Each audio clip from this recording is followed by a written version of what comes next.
Welcome to Hurrdat Sports Live. Otani smokes the ball to right field. Does it stay up? It will.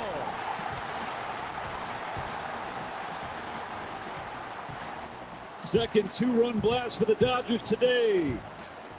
Left field, and that does go out. And now Caleb Ferguson gets a fly ball to center field. Runner at third, Scott, gonna tag, and here he comes, and Omeo Cruz guns it to the plate, and he is out. What a throw! I've been waiting for that all year. We haven't. Omeo Cruz, an absolute missile. Over from Chicago. There's Nylander sending away Riley. It's a 2-on-1 with Tavares. Riley scores. Returns fire, and they lead by 2 again. Player to leap with a 3-point first. Here scores! Tanev from the point. It leaks through, and it's 4-1. Oh, what a steal by Bridges. In a congested corner, he somehow dug it out. Inside it, into the cut, and the jam, and the foul. It's off to Brown. Bridges there. They hold it. They drop it. It's over. The Knicks have won. What a comeback and a Game 1 win for New York. Good morning. Welcome into Hurrdat Sports Live. That's DB. I'm Ravi, Lulla, presented by Centris Federal Credit Union. What's up, DB? How we doing? Oh, we're doing all right. What'd you do last night? I watched television. Brett was over. Yeah? Yeah, so we chilled. Watched a little sports. Talked quite a bit on the old back deck. Figured out again that we do, in fact, have bats. Okay. You know, you can kind of see these dark objects. You can hear them, too. It's dark. Well, I couldn't hear anything, but really? I'm like, hey, is that a bat? I think It's a freaking bat. I think that's a bat. He goes, yeah, I think you're right. It's pretty much a bat. Because everybody else was at WWE. Oh, that's right. So they all had their little T-shirts and signs, and probably some real crabby girls on their way to the old elementary school today. So how late were they out? I didn't roll in until 10. Oh, man. And, you know, Brett's got to go. He's got to go hour 50 back. Oh, so he went back last night? Yeah. Oh, man, that's brutal. Yeah. Like, what time are you going to be out on the old equipment? The old combine? Yeah, get up about 6, be out of the house 6:30 after I shower. I'm like, I'm in the same boat. Yeah. So does he? Okay, so I forgive my ignorance here, but so in that situation, he's like a legit farmer, right? Yeah. So he does have land. Yeah. But he does a lot with purchasing and feeding of cattle. Okay. So, but he like takes care of his land. Yeah, big buyer. Like he just was down in Wichita Falls. Is that why he's up that early? Is to take care of the land, or Yeah, do the other stuff? Yeah. So does he get? I know a lot of farmers will work like very early hours, but then they've got some. Does he like pull a Shane and do an afternoon nap situation, or what? No. So that's funny. We just talked about that yesterday. He said like today will be like a 6:30 to 6:30 kind of day. Oof. Yeah. That's a long day. You know, but like if Parker's playing or something, like he'll try to work around it because he's got a crew. But Sure. yeah, I always wonder that about like people who have odd hours, yeah. because I'm not a morning person at all. And he doesn't appear to be. He's not a sleeper. Like when we're on the road or something and we travel, he's like we can go for. So he's like you, where we can go for a walk, or he'll go grab a coffee, or like we'll go pick up. Like he's just always available. Yeah. He's not. He could be late at night too, because he's really the only guy that, like, if we're on the road, that's really the only person I go out with. Because you guys have traveled a lot together with like basketball stuff. Like 5 years. Yeah. Yeah. Yeah. Been a lot of places. Yeah. We drove with him to Dallas, Fayetteville. But no WWE for you two. No. Didn't want to hang out with Coach Rule and Dylan and Emmett? No. So funny. Zoe's like having a fit. Mm-hmm. So she messages that she wants Coach Rule and Pat McAfee to get her to see Liv. I'm dead serious. I'm dead serious. I like how she's wants you to call in favors. Well, that's her boy, right? So like if she goes to practice or something, he's like Zoe or whatever. right? And the girls get along. They were together all bowl game, and they went to go see the Rockets together, and so whatever, right? Yeah. And so my dumb butt, I'm like, hey, message him. Just do it. The reply back. They've already sent for the car. They don't have a ton of time. They've got to get out. He was like, well, you shot your shot. You shot your shot. Listen, I kind of respect the just I don't care. I'm gonna ask. Yeah. Oh yeah. So that's you never know till you ask. I mean, she had her little hat, and they made their T-shirts, and like Sadie, I picked them up from school. I came straight from the funeral to grab the girls from school, and they were eating, and Sadie she's needs gluten free, so I'm making these nuggets, and Zoe's having these chicken sticks, and they're doing these little strawberry things. Like I said, Sadie's like little pocket Hercules. She's an itty bitty little thing. That's not many of these things you're gonna eat. 10. Yeah, I'm not giving you 10. Like that's pretty aggressive. It's good getting after it. But in the back of my head, I'm like, I've seen her act before. Like they can eat. Yeah, she might actually be able to put that away. And I mean, the margin of error of time was small. Yeah. So I was like, let me put 10 in here. 10, 11, 12. And there's exactly 1 left. She knew how much she was going to eat. Yeah. I was like, geez, this little girl's got a hollow leg. But yeah, so they got in, got out, and then they have fun though? Yeah, Pierce. I don't know if Sadie and Nixon love it. They clear Zoe's like one of one for her age, right? Sure. Like in terms of like what she's into. Yeah, like the one that told me Dominic Mysterio is Liv's boyfriend. Like she's not married, she's engaged. And to that's Dominic her Mysterio. little snooty delivery too. Yeah. So I hope they're not, and Zoe and Sadie aren't in the same class, but they double dip with Nixon, and those teachers are gonna be like, "Man, you guys are some idiots." Just going out on a Monday. Hey, my bad. But apparently, it was like a fantastic show. Like people that always go, yeah, like They are were calling pleased that with one it? of the best ever. Okay. It didn't seem star-studded, but Yeah, I didn't watch it. yeah, I didn't either. It's a shame more people, and maybe I shouldn't say more people because, numbers are up again for basketball. Yeah. And arenas are full. Like their attendance has never been better. The luxury tax is going up again. So clearly they're generating revenue. Yeah. Man, the NBA was fantastic. Man, you want to talk about it was so good. And Florida disappointed me in hockey because I have picked them to win that series. But even that, for what it was early, was pretty good. Yeah. So it was, the NBA was sensational. So Maddie and I were texting on the group last night. Maddie D. And I wasn't kidding. I couldn't sleep. I was so mad. Why, though? Okay. So first of all, why? First of all, this is important context. I'm not a foul up 3 guy. I'm not. So that kind of especially in the NBA where they can make them so readily. Yes, like where guys are probably like going to execute at a higher level. College, I sort of get it because you're asking college guys to execute several things in a row. But I start with not being a foul up 3 guy. That's important. The second part is if you're going to foul up 3, do it better than that. They were so dumb like that. And at first I thought it was a Caruso problem because he did the first one right away. And I was like, oh, Caruso F that up. Hey, do you ever watch The Bench? Okay, I'm a big watch The Bench guy. Yes. Okay, yeah. I think Popeye Jones, he looks pretty serial killer-ish to begin with. Yeah, he looks scary. Some of his expressions he was making in-game, I was in tears.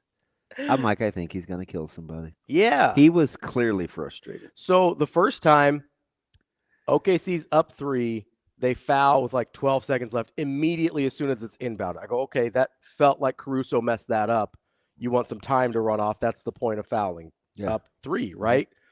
And then they make their free throws, come back on the other end, make more free throws, and it's fine. They're up 3 again with about 10 seconds. I used to work with his uncle at North. Really? Oh, yeah. They look just alike. And like, okay, so you go, Now we're up 3 with about 10 seconds left. And then they did it again. And I go, okay, what are we doing here? Yeah. So, and I get it. You boiled it down to that. But here's the funny thing. And I went back and I watched this. There were I haven't even gotten to the worst part yet, but go ahead. No, okay, so go ahead, finish. So here's the worst part with the second foul. 1, it was immediate. And 2, they let Denver off the hook because Denver screwed up. They took Jokic out of the game for defense because he was in foul trouble. Yeah, he had the 5. He played with 5 fouls for 7 minutes. He did. 8. And so they took him out of the game, and Denver didn't have any timeouts left. Yeah. So you gave them the opportunity to get their best player, and according to everybody that watches the NBA, one of the best offensive players in the history of the league, which I'm not totally buying. You're such a hater. But you were going there, and listen, I'm not denying that he's great, and I'm not denying that if you're OKC, you'd rather run it out 10 seconds without that dude on the floor than give them an opportunity to put him back in the game. Did you see TG? Yes. Like, that's unreal. They were fouling, and a second wasn't even coming off the clock. They acted like they were down by 3. Hey, listen, so I get it, panicking, not wanting them to shoot the shot, and it's easy to boil it down to the Jokic thing is unforgivable, though. No, I understand. That part's unforgivable. I understand, but you got to go back to like 7 minutes left in the game. Mm-hmm. And I get it. It's an eternity in the NBA. Yeah. But you're up 10. You go up 12 with the free throws. Okay. Denver immediately comes back and gets a 3. Mm-hmm. Then you go back, you get the flagrant. You go up 11. Denver immediately comes back and gets a bucket. Mm-hmm. Then you go up 13 with like 6 to play, 6:20. Yeah. Jokic hits the 3 from the top of the key. Mm-hmm. Then it starts to get a little hectic. Yeah, then it gets a little hairy. Holmgren misses the dunk. You could have pushed it to 11. Mm-hmm. Denver comes down and gets 1 free throw. Then all of a sudden, they go to the TV timeout, and it's only 7. Yeah. And you're like, how? You could feel the sphincters, like, tightening. How? Yeah. I thought that stretch was critical because every time they went up like good double digits, like 12 or 13, go back and watch. Like, Denver came back and scored. Yes. They just couldn't. They couldn't get that extra They couldn't push it. Yeah. Then you get to around the 5-minute mark when they take the timeout, and it's like, how is this thing 7? Yeah.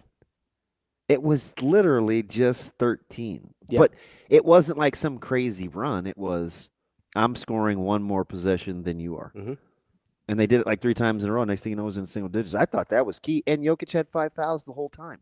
Yeah, you're 100% right. It shouldn't have even gotten to that point with OKC. They probably should have won. That's why I don't love the it's one play scenario, but I'll rock with you on the letting Jokic re-enter the game. You can't do that. It was like that's malpractice. Yeah. You cannot let that dude back in the game. No, I'm with you. Denver had no possible way to get Jokic back in the game. I'm with you.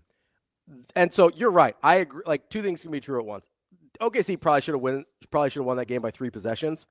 And by the time it got to 1 possession, they completely botched how they played it. Yeah. Like, it was I was physically mad watching how that played out. I was like, you're an NBA coach. How do you coach it to happen that way? Wow. You could just tell, like, OKC hadn't been there. And where, a basketball game ever?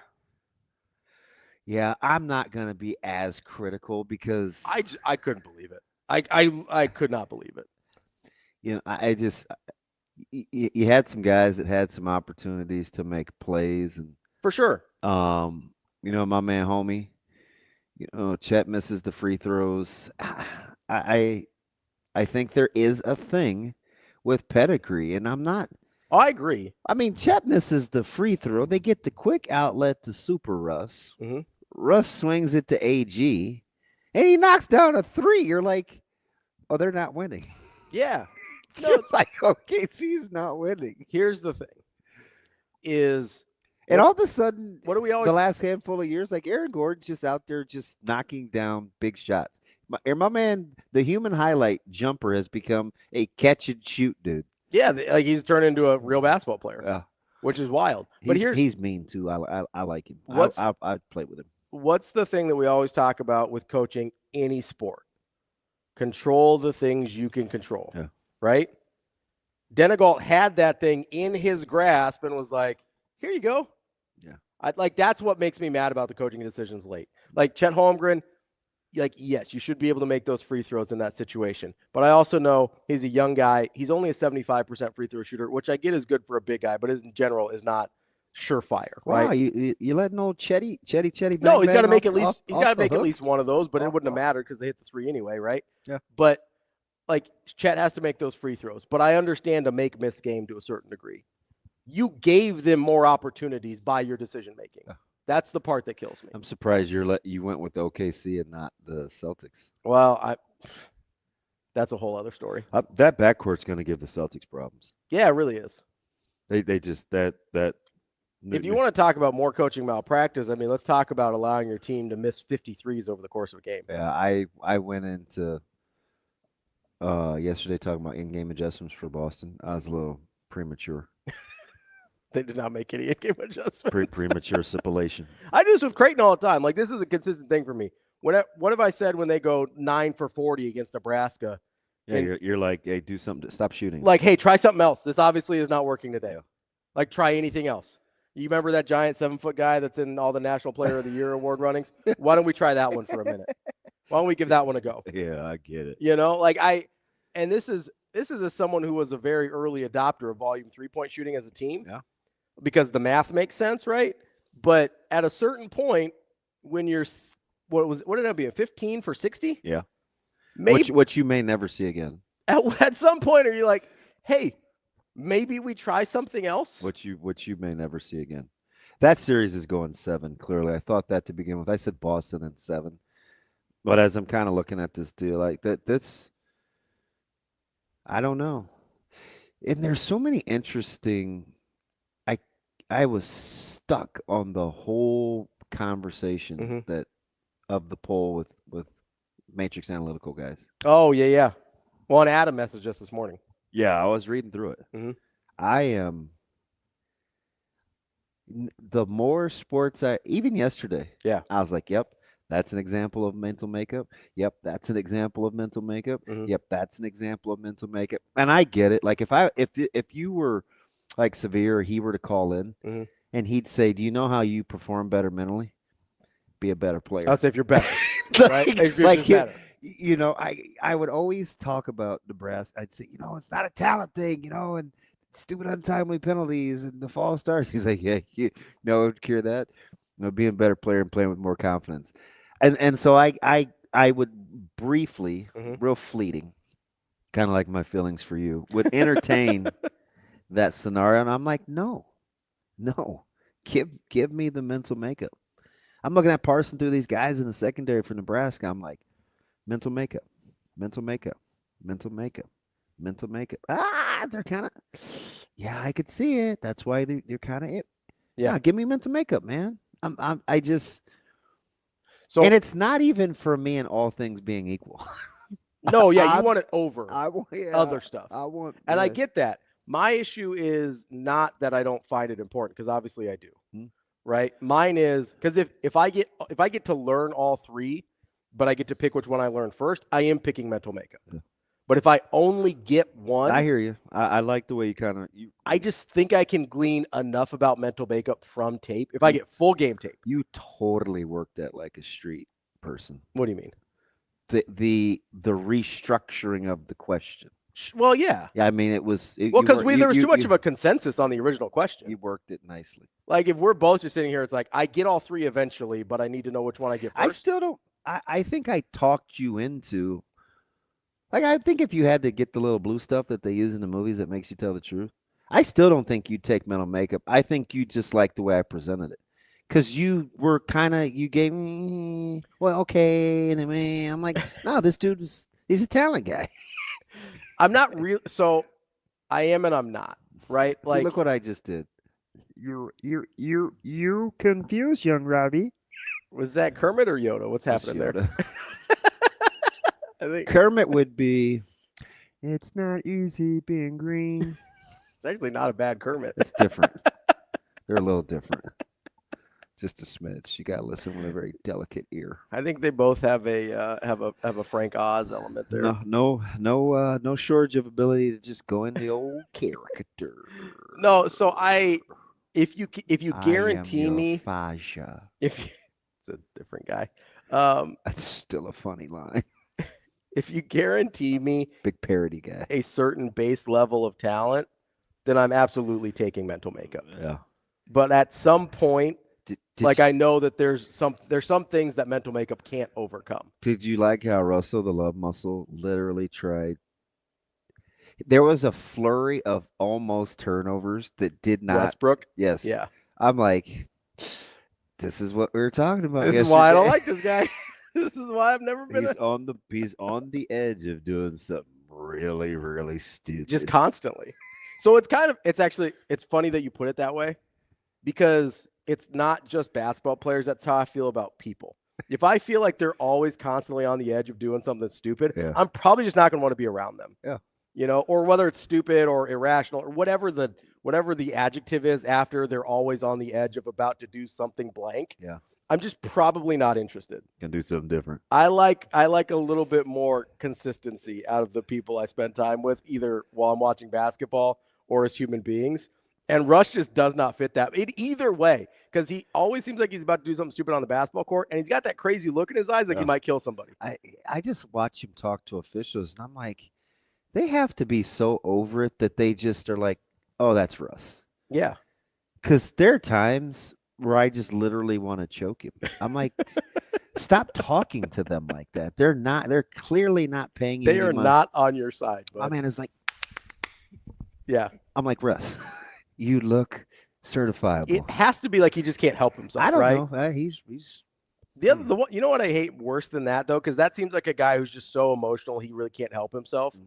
Like, oh, do you feel bad? Do you have a soft spot? No, not at all. Yeah, because that's not you. No, the guy. But what I like less than that are the guys like Jokic, where it's like, hey, I know I just elbowed this dude in the back of the head. I'm still going to argue the call. So, but he really did. No, he did though. I mean, even when he's chilling, when they go to the replay, he didn't say anything. No, initially he did though. And he goes over to Dort after he makes the free throws or walking back down the court. And I don't know what he said, but there must be times where he comes across like a few good men, like crystal clear. He's lousy in his interviews. You're like, man. I think a lot of those guys do that on purpose, so you don't want to talk to him. But like on the bench, he can say very few things. They nod. And, yeah. And to Dort, he said what he said. Dort was like, hey, man, all good. Yeah. Even though I didn't like the Hollywood theatrics. For Dort? Yeah. Yeah, and he's kind of comes across as a tough guy, too. He is. I think he is. I do think he is. So, that's why I think he actually got him. Yeah. Because he did. But here's the weird thing about like getting hit in the back of the head, though, is like sometimes it hurts way more than the contact looks like. Yeah. There's just something. It's my personality. Mm-hmm. I'm going to go ahead and just say get off the ground. Yes. I know that's a thing for you. It is. It's like, just get up. Get up. Hey, yes. I get it. Just yesterday. Yeah. That's so embarrassing, but I had to laugh. I had to shoot over and give Zoe her inhaler. Yeah. Right? Everything was in preparation of WWE. So it's like 11. And so the school assistant who opens the door, two nice little itty bitty things, always very talkative, and I walk in there. God is my witness. She goes, "You're walking better." My heart sank.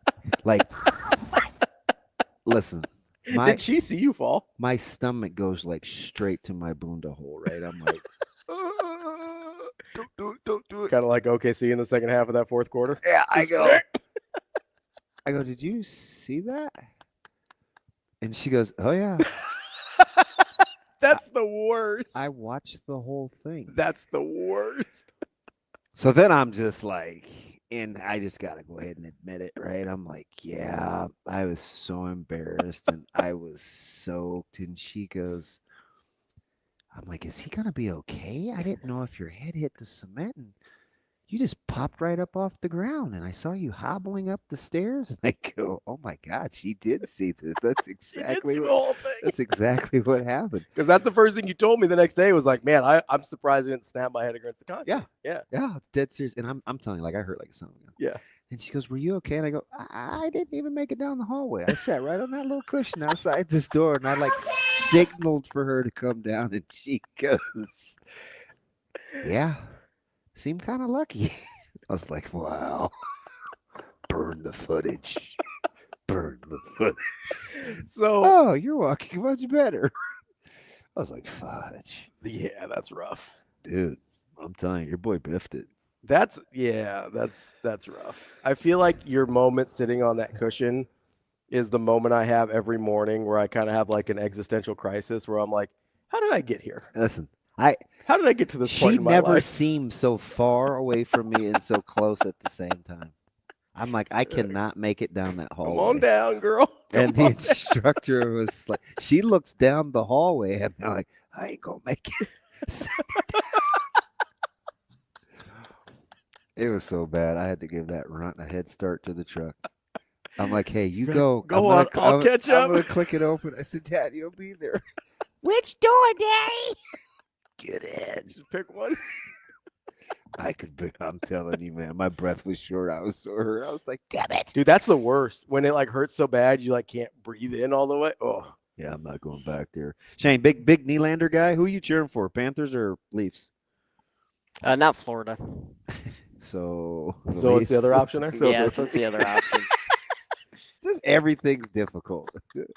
We're out here. So I haven't known Shane as long as you have. I don't know that I've ever gotten a yes/no answer out of him. So there was somebody I used to work with in particular. Yeah. And it drove him bat bleep crazy. It was severe, wasn't it? No. That seems like a thing that Severe would like. It was not Severe. Okay. Because I'm telling you, Severe gets a bad rap for being I think part of it's a bit. mean-spirited, but it's a bit. I think part of it's a bit. He is very other-centered. As someone who, well, yeah, he wouldn't do what he does for a living if he wasn't. He's very other-centered. Now, you got to get him to go there. Yeah. But like at his core, he's going to help you. As someone who comes off as a Richard head, I sort of understand the Severe thing. Yeah. He's fine. Like I actually like Severe a lot. He's always been super good to me. The other guy, just answer the question. So which is it, Shane? Or he'd look at it and he'd go, oh my God, we don't have all day, Shane. Yeah, but that was so much fun to do that. So that's the thing. He would drive him crazy. That's the other part is I know it's a bit with Severe. I think part of it's a bit with Shane too. It totally is. Now some of it I don't think he can help because it happens off air too. And I'm like, Shane, I just need you to answer the question here, bud. Do you like the stuff that comes up literally 3 hours later? That's the best. I can't believe he remembers. Like people ask me, like Austin and Rico sometimes will ask me like, hey, like, what do you want me to title this segment? Or are there any clips you want me to pull today or whatever? And I'm like, I don't remember what we talked about. 2 hours later, I asked you which segment something was in, and you act like I asked you how many miles it is to the moon. And I get it. I couldn't go in. Yeah. Because I couldn't remember either, but I did just want to know first or second. Yeah. I'm like, was that the first or the second? But you had to tell me that we did two different segments on it for me to remember that there was. That's what I was just getting to. I'm like, how did you not know that there were two? You're like, oh, and I had to go back, and it was kind of snarky, but I was like, no, I know that part. I'm just trying to figure out. I went back and got it for you, though. No, like it is unbelievable how quickly what we talk about, like there's big broad strokes that I'll remember, but if we're getting into specifics, it's it's unbelievable how fast it goes. Believe me. The biggest thing I can't believe with Shane is that he remembers a topic from 3 hours ago and then goes, oh yeah, you guys were talking about this. And that's why half the time I'm like, Shane, what are you talking about? Because I don't even remember what he's referring back to at that point. It's wild. No, I get it. I totally get it. It's wild. Speaking of referring back to things, we probably ought to take a break. Michigan can't stop referring back to Connor Stallions. No. We're going to talk about that here in a little bit with Sharon Moore getting suspended with our friend Howard Griffith from the Big Ten Network. Can't wait. Good get there by Shane to bring him in. We'll talk, not just Michigan, we'll talk about a lot of things, the end of spring football, all that kind of stuff, but got hit on the Michigan stuff. 9 o'clock is Mike Schaefer, Husker 24/7. And then we're going to talk some NHL at 9:30 with Luke Fox. That's TV. I'm Ravi Lulla. We'll be back. More Hurrdat Sports Live.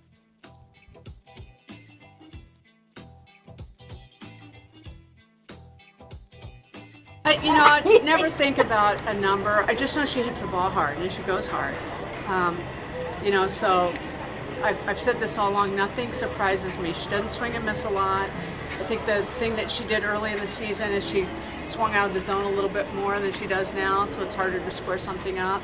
She's managed her zone better, and I mean, she's hit balls inside and outside out. She's hit high and low. She's hit off speed. So she just is, and she's a really good thinker. Like, she can follow a plan, and not every hitter can do that innately.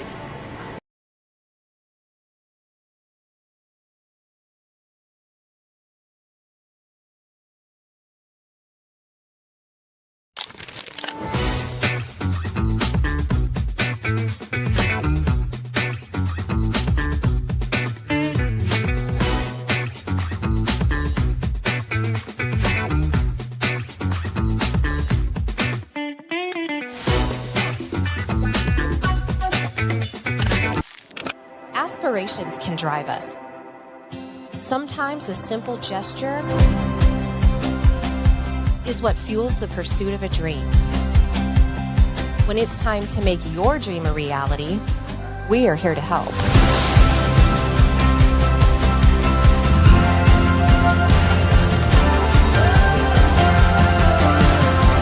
Centris Federal Credit Union. We are where you are.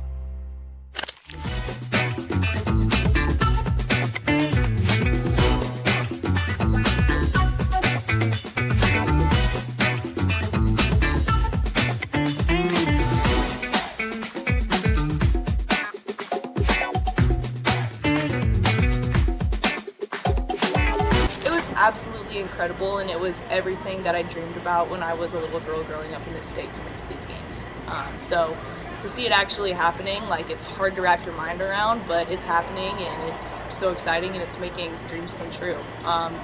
And yeah, last night I took my dogs back here. My fiance was working out in the Gordon, so I was just walking around the outfield with the dogs, and that was when I got to finally just take it in and look around at all the empty bleachers and the empty berm and remember what it felt like when they were all full of people. And Bullen Stadium's a great atmosphere, and I just want to say thank you to Nebraska and the fans and everybody who showed out this weekend to support us.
You're listening to Hurrdat Sports Live.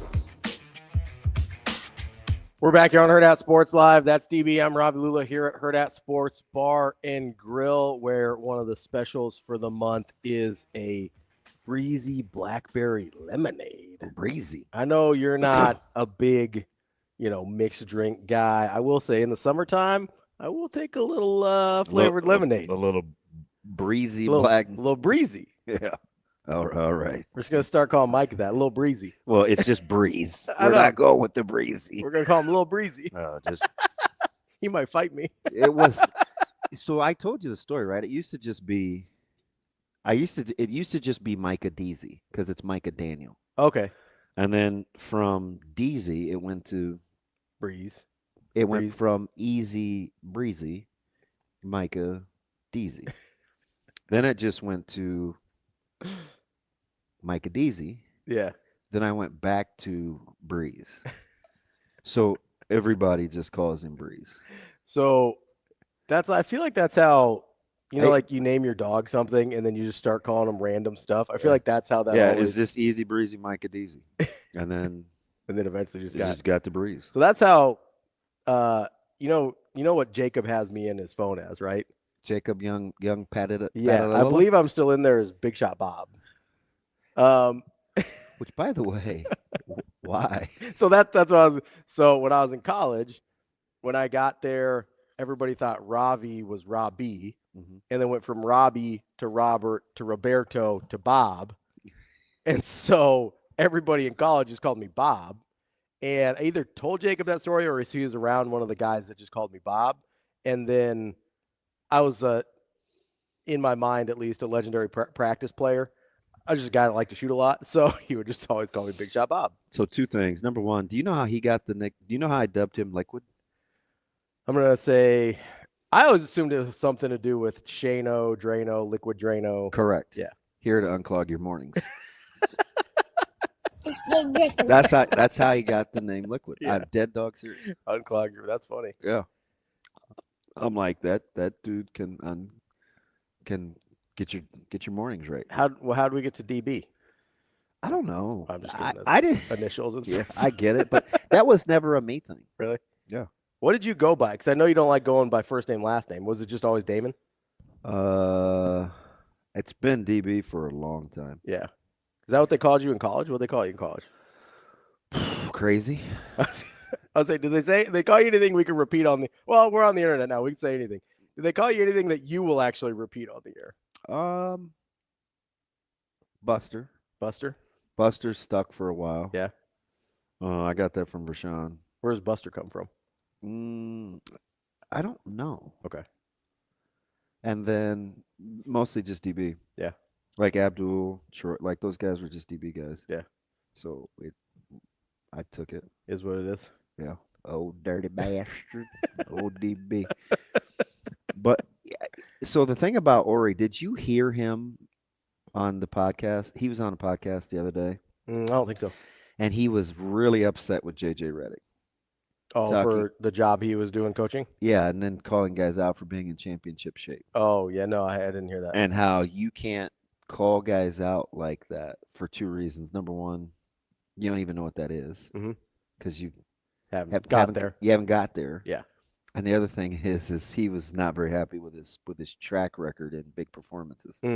So Bob proceeded to talk about that there's a reason that his teammates love him and he has 7 rings.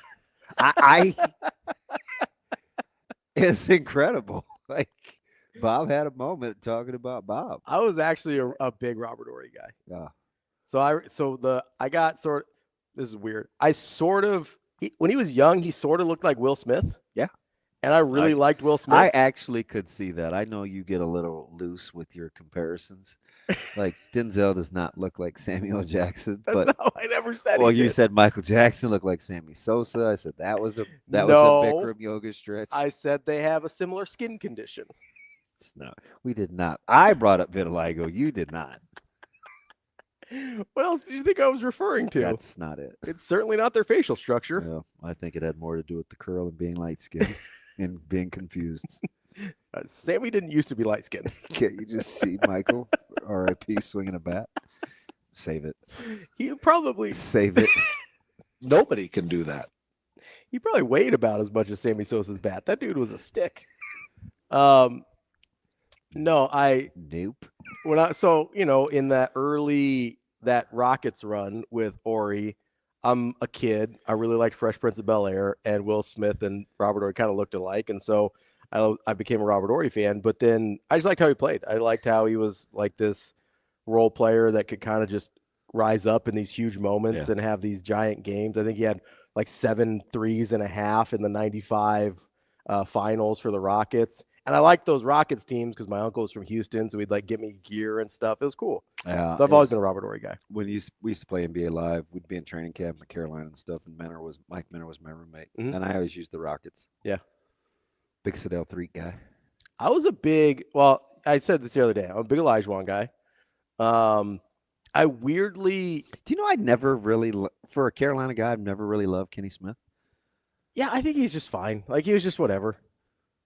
He was a better college player than I give him credit for, though. He was. I think he was probably a better NBA player than I give him credit for, too. Because I was just kind of thinking, like, oh, he's just one of those throw-in guys on those Rockets teams. But like he had moments. Yeah, like he was actually pretty good. He would get buckets too. Yeah, he could heat it up. But I was a big Ory guy. I loved Olajuwon. And then weirdly, who's the guy with all the shoe collection? Was it Ellie? Mario Ellie was a really good player for those teams. But and he ended up on the Spurs as well. The guy had like 500 pairs of shoes. Oh yeah, have you seen the videos? No, I don't. No. So I get on like shoe TikTok every once in a while because I like Jordans and stuff like that. And Mario Ellie will pop up and he's got like a whole room for him. It's crazy. It's a pretty cool collection. But I was weirdly, I really liked Sam Cassell too. Oh, the alien. Yeah. I did not. He's a tough looking guy, but it was, couldn't get out of he couldn't get out of Minnesota quick enough because I kind of like that Minnesota Timberwolves. So did I. I like with the Latrell Sprewell and Garnett and Sam Cassell. Like that was a nice team. Yeah, I liked that team a lot. And then I kind of liked him with the Bucks too. Oh, I like the Ray Allen, Glenn Robinson teams. Big Glenn Robinson guy though. See, you talk about forgotten. I was a big Ray Allen guy before he ended up getting I was a big mid-career Ray Allen guy. Why'd you get off? He's always been good. I didn't like the Celtics when he went there because I was a Kobe guy. Drive me up the wall. And then obviously I wasn't a Miami guy, so just out on Ray Allen. I was not like out on him. It's just like you didn't even really have a team. Yeah, I was a Lakers guy because of Kobe. So when he went to the Celtics, I was out. I was glad he got out of Seattle because I didn't want him to waste away in purgatory, but could have gone somewhere else. That'd have been cool. God, you're like a flopper. It's maddening. That's absolutely maddening. Why are you mad? I'm not near as mad at Michigan for this mockery they're making of their self-suspension. So are they finally done? Like, is this the last thing? I don't the know, last guy. Is this not weird? No, it's super. Did he pick the games? Because the thing I read was they didn't want him to miss the Oklahoma game, so they let. It's like, what are we doing? So that's dumb. No, it's really dumb. But he is an alum, so were they like? Why are they doing him a favor? It's a punishment. Yeah, I don't know. You know, I never understand that. Maybe it just made more sense for to miss a conference game. Maybe Central Michigan because that's where it all came to a head. So Central Michigan sort of makes sense, I guess, but. Why Nebraska? That doesn't make any sense. I don't know. I'm not mad about it, but it doesn't. And especially if they're good to their if you read through the stuff that you can't do anything that week, there's no communication. I wonder what the recruiting penalties will be. Yeah, I don't know. But what makes it self-imposed where they think the NCAA is going to be like, oh, that's good enough when you kind of did the whole picking and choosing of when you wanted the suspension. Seems kind of dumb on the surface. It does seem dumb. I do wonder with everything else the NCAA has got going on right now, if they kind of think that by showing them, hey, we'll take care of this over here, the NCAA will be like, hey, we've got bigger fish to fry. We're cool. You did something, so we're just going to let it go. I don't know if that's part of the thinking because obviously the NCAA has their hands full right now. The Central Michigan thing makes I kind of get that plenty of sense, but it's game 3. Yeah. So it would have been really silly if you'd have picked games 1 and 3 and not Oklahoma if you let him coach in the opener. Yeah. It's you're just we'll just do the thing that would have made the games most 3 and 4. The thing that would have made the most sense is just to suspend him for the first 3. Yeah, and not 2. Yeah, just make it 3. Be like, hey, it's the first 3. You're out the first 3. That includes Central Michigan, so they get their pound of flesh. It's that's it, and then be done with it. That's the thing that makes the most sense. Probably that Oklahoma thing is hanging over their head. Which I know. It makes it seem like they didn't take it seriously. not at all. Like if I'm the NCAA and they're like, oh, we're going to dance around the Oklahoma thing and pick 2 games in the middle of the season, that seems like I'm going to slap you again. Like if I'm the NCAA, it's like, hey, you obviously – like if you go first 3 games of the season, that feels like a real penalty. So even if they're going through – could you honor a guy in his ceremony and not let him coach? I guess. It's awkward. It's pretty awkward. But I don't know. I guess. I laugh. It's not funny. It's a little funny. It just seems silly. The whole thing seems silly. Yeah. Michigan doesn't seem like they're taking it seriously. I'll have to ask Howard. And if you're a Nebraska fan, are you sitting there like, well, what the F? Like, is it just, are we like chopped liver? You think you can, like, see, I don't think do you take it that way or no, what? I don't. Okay.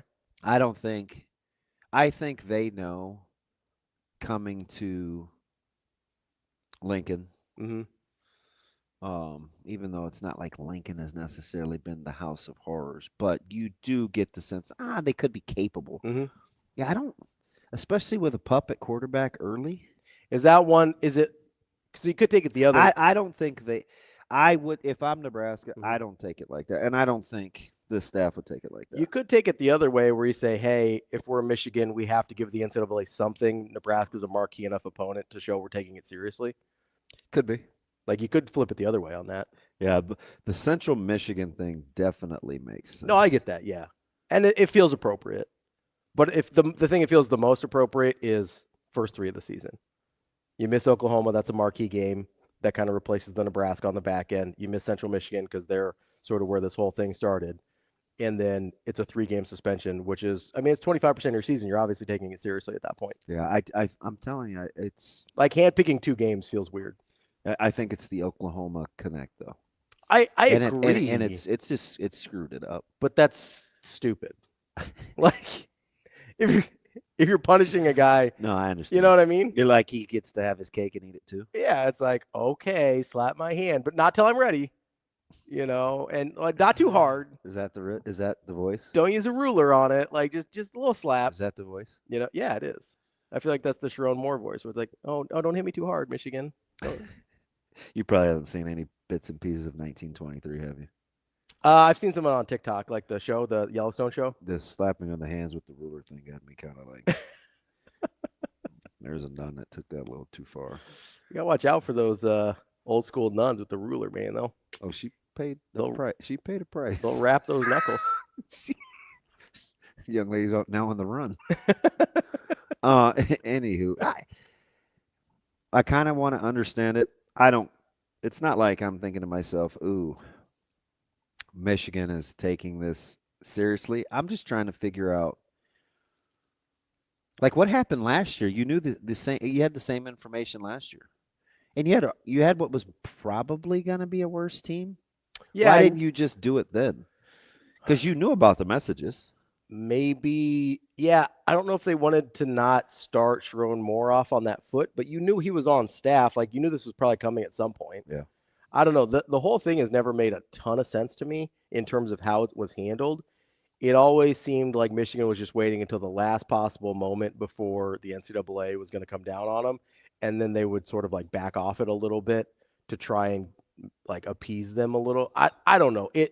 Like I said, I think they're trying to have their cake and eat it too. They're trying to play both sides of the coin where it's like, oh, we're suspending him, but we're going to handpick the games. And like, just go New Mexico, Oklahoma, Central Michigan, call it a day.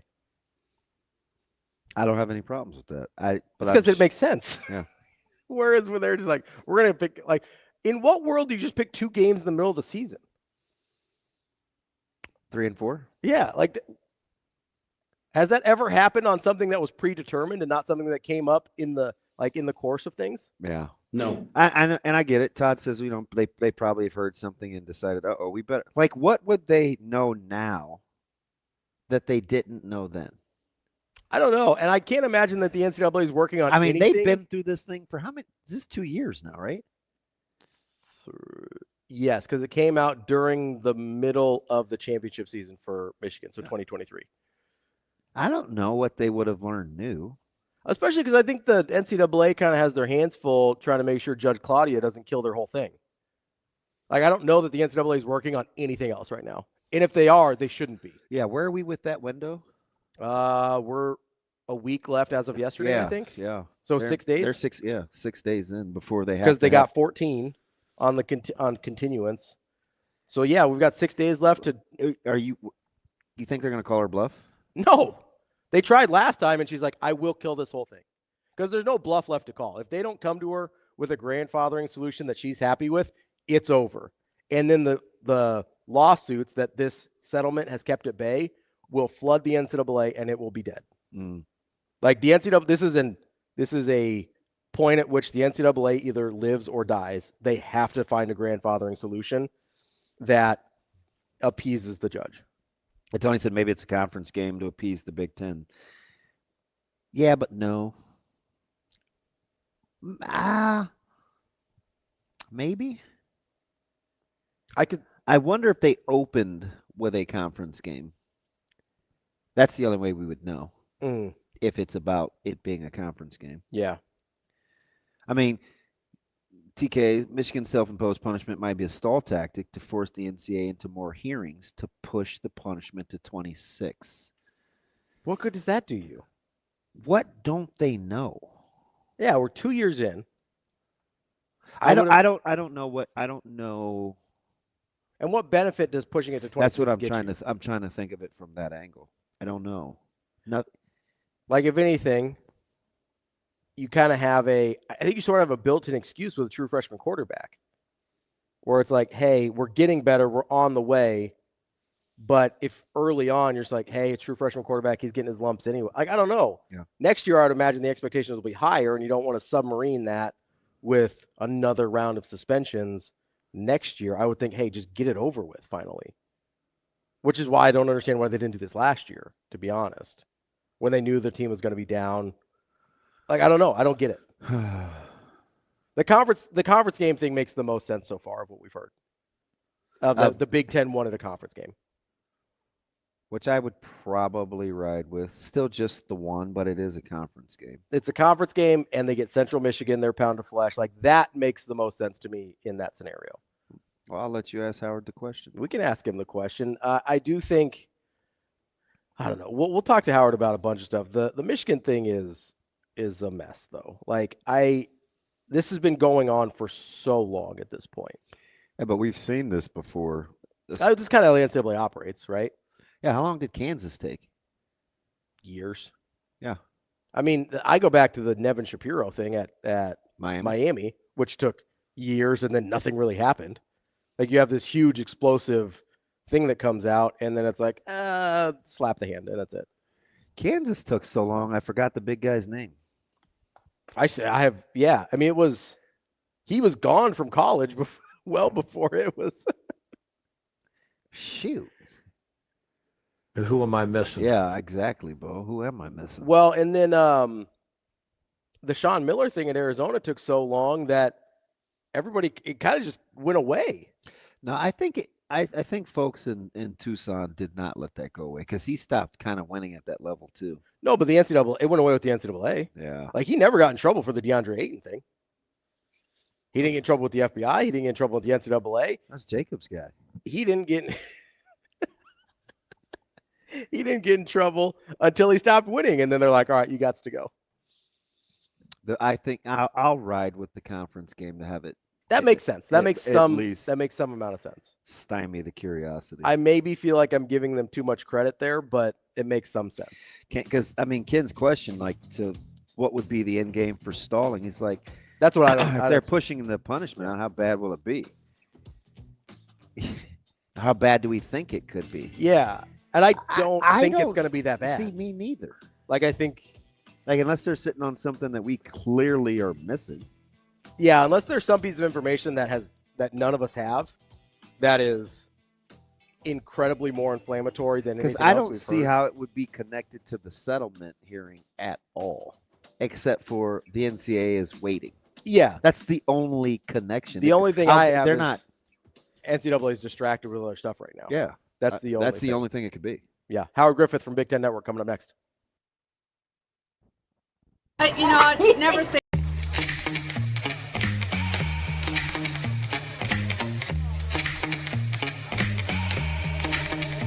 Give me that cheddar, we getting Rico. Big bunny rolls like burritos. Give me that hot sauce, no pico. Give me that.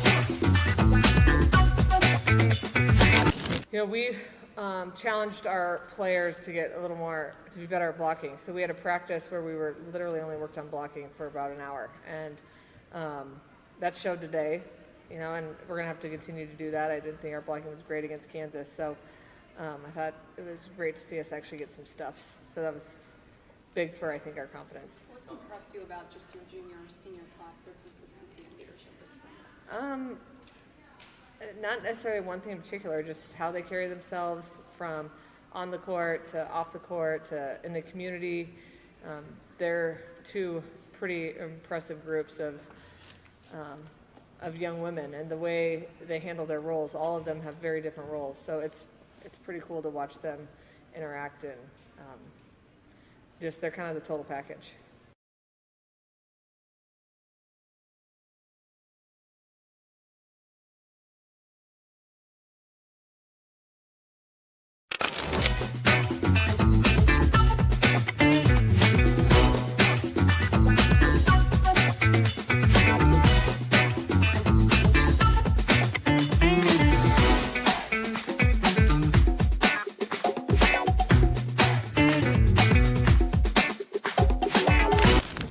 It's a lot of pressure, but at the same time, I'm just really grateful. I've done a lot of work to get here, and obviously I wouldn't be this successful without everyone around me. So it's just been really, really exciting to see the growth of our sport too, and I'm really proud that I can lead some of that.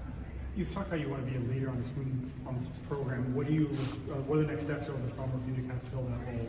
Yeah, we work camps a lot. We have a lot of summer workouts. So just staying connected with the girls and building stronger relationships. That's something that we talk about all the time, is building those connections off the court, because that's what's going to help us on the court. So just continuing to do that and lead in the best way I can and lead in the best way possible and be there for the girls in any way they need me to.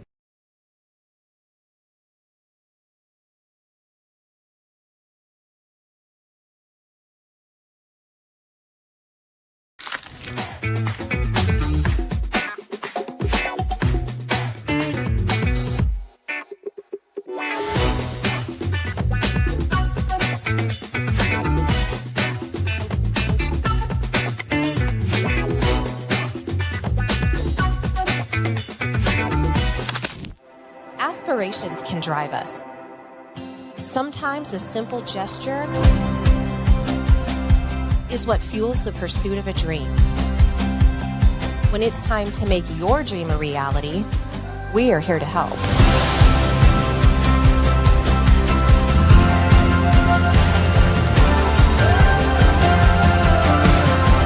Centris Federal Credit Union. We are where you are. It was really important. I think that we, as a group, kind of just came together and trusted Danny and trusted her work every day in the gym, outside the gym, everywhere, and just kept building bonds with Danny and also our team. What are you most proud of today and how you played? I'm proud of everyone because we had a bunch of lineups, different lineups. Bergen didn't set, so it was unexpected. And I'm proud of everyone for stepping up, each and every one of us, and finding a way to win.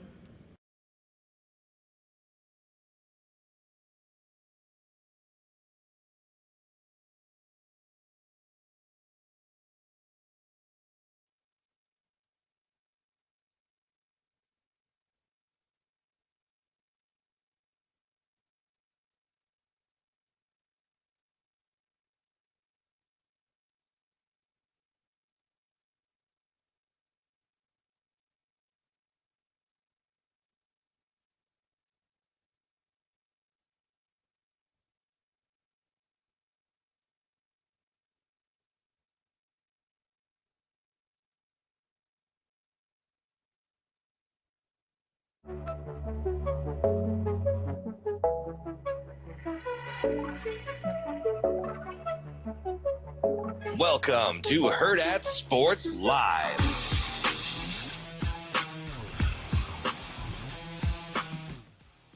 Welcome back to Hurrdat Sports Live, presented by Centrist Federal Credit Union. That's DB. I'm Ravi Lulla. As we are efforting Howard Griffith from the Big Ten Network here, reminding you to make sure you get those seatbelts fastened and make them click. It prevents injuries and saves lives. This message from the NDOT Highway Safety Office. I'll be interested to see when we get a hold of Howard here how he thinks some of these springs went. Because obviously with Nebraska, we saw some different things. Ohio State said they weren't going to have a game, and then they have a game. And Nebraska said they weren't going to have a game, and then they have a game.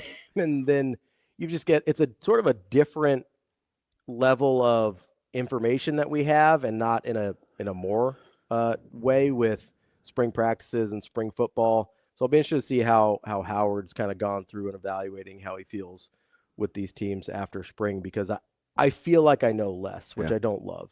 You know, the interesting thing too is, and some of these teams, it is, I think, was it TK? Somebody sent me something on Twitter a couple of days ago, like about, I think it had to do with Washington. Mm-hmm. And somebody being particularly high on Washington. And I just think there's a handful of these teams in this conference that have, it's not a critical year, but some very interesting years. Like, I do think Washington has a chance to be much better than we think. I actually think UCLA can be better than I think they're giving credit for on the surface. You know, USC is a team, I think, isn't their 26 class recruiting is ranked number 1 in the country right now. Yeah. He's doing an unbelievable job. Right? So, and I know that's not going to be relevant to this year, but there's some positive momentum. I don't know if USC is going anywhere anytime soon. We think Indiana is going to be back. We like Illinois a ton. I'm out on Indiana. Yeah. I know I'm on an island there. I think Minnesota has their quarterback and their running back in place. I'm more that middle of the pack. Yeah. And I kind of went through the exercise, right? If you believe in Oregon, Ohio State, Penn State, and I think we threw Michigan in there as well. And I get the not sure on Michigan. They're decimated by the draft. They did maybe find their quarterback. But they have as many questions as a lot of other people. And we don't totally know what Sharon Moore is yet either. No, really, So I don't like. I think I put Michigan in that group, but I don't really know. I'm fascinated. I'm fascinated by Illinois this year because I'm telling you, how you feel about Illinois this year depends on what you thought of them last year. Sure. Like, did you think they were good?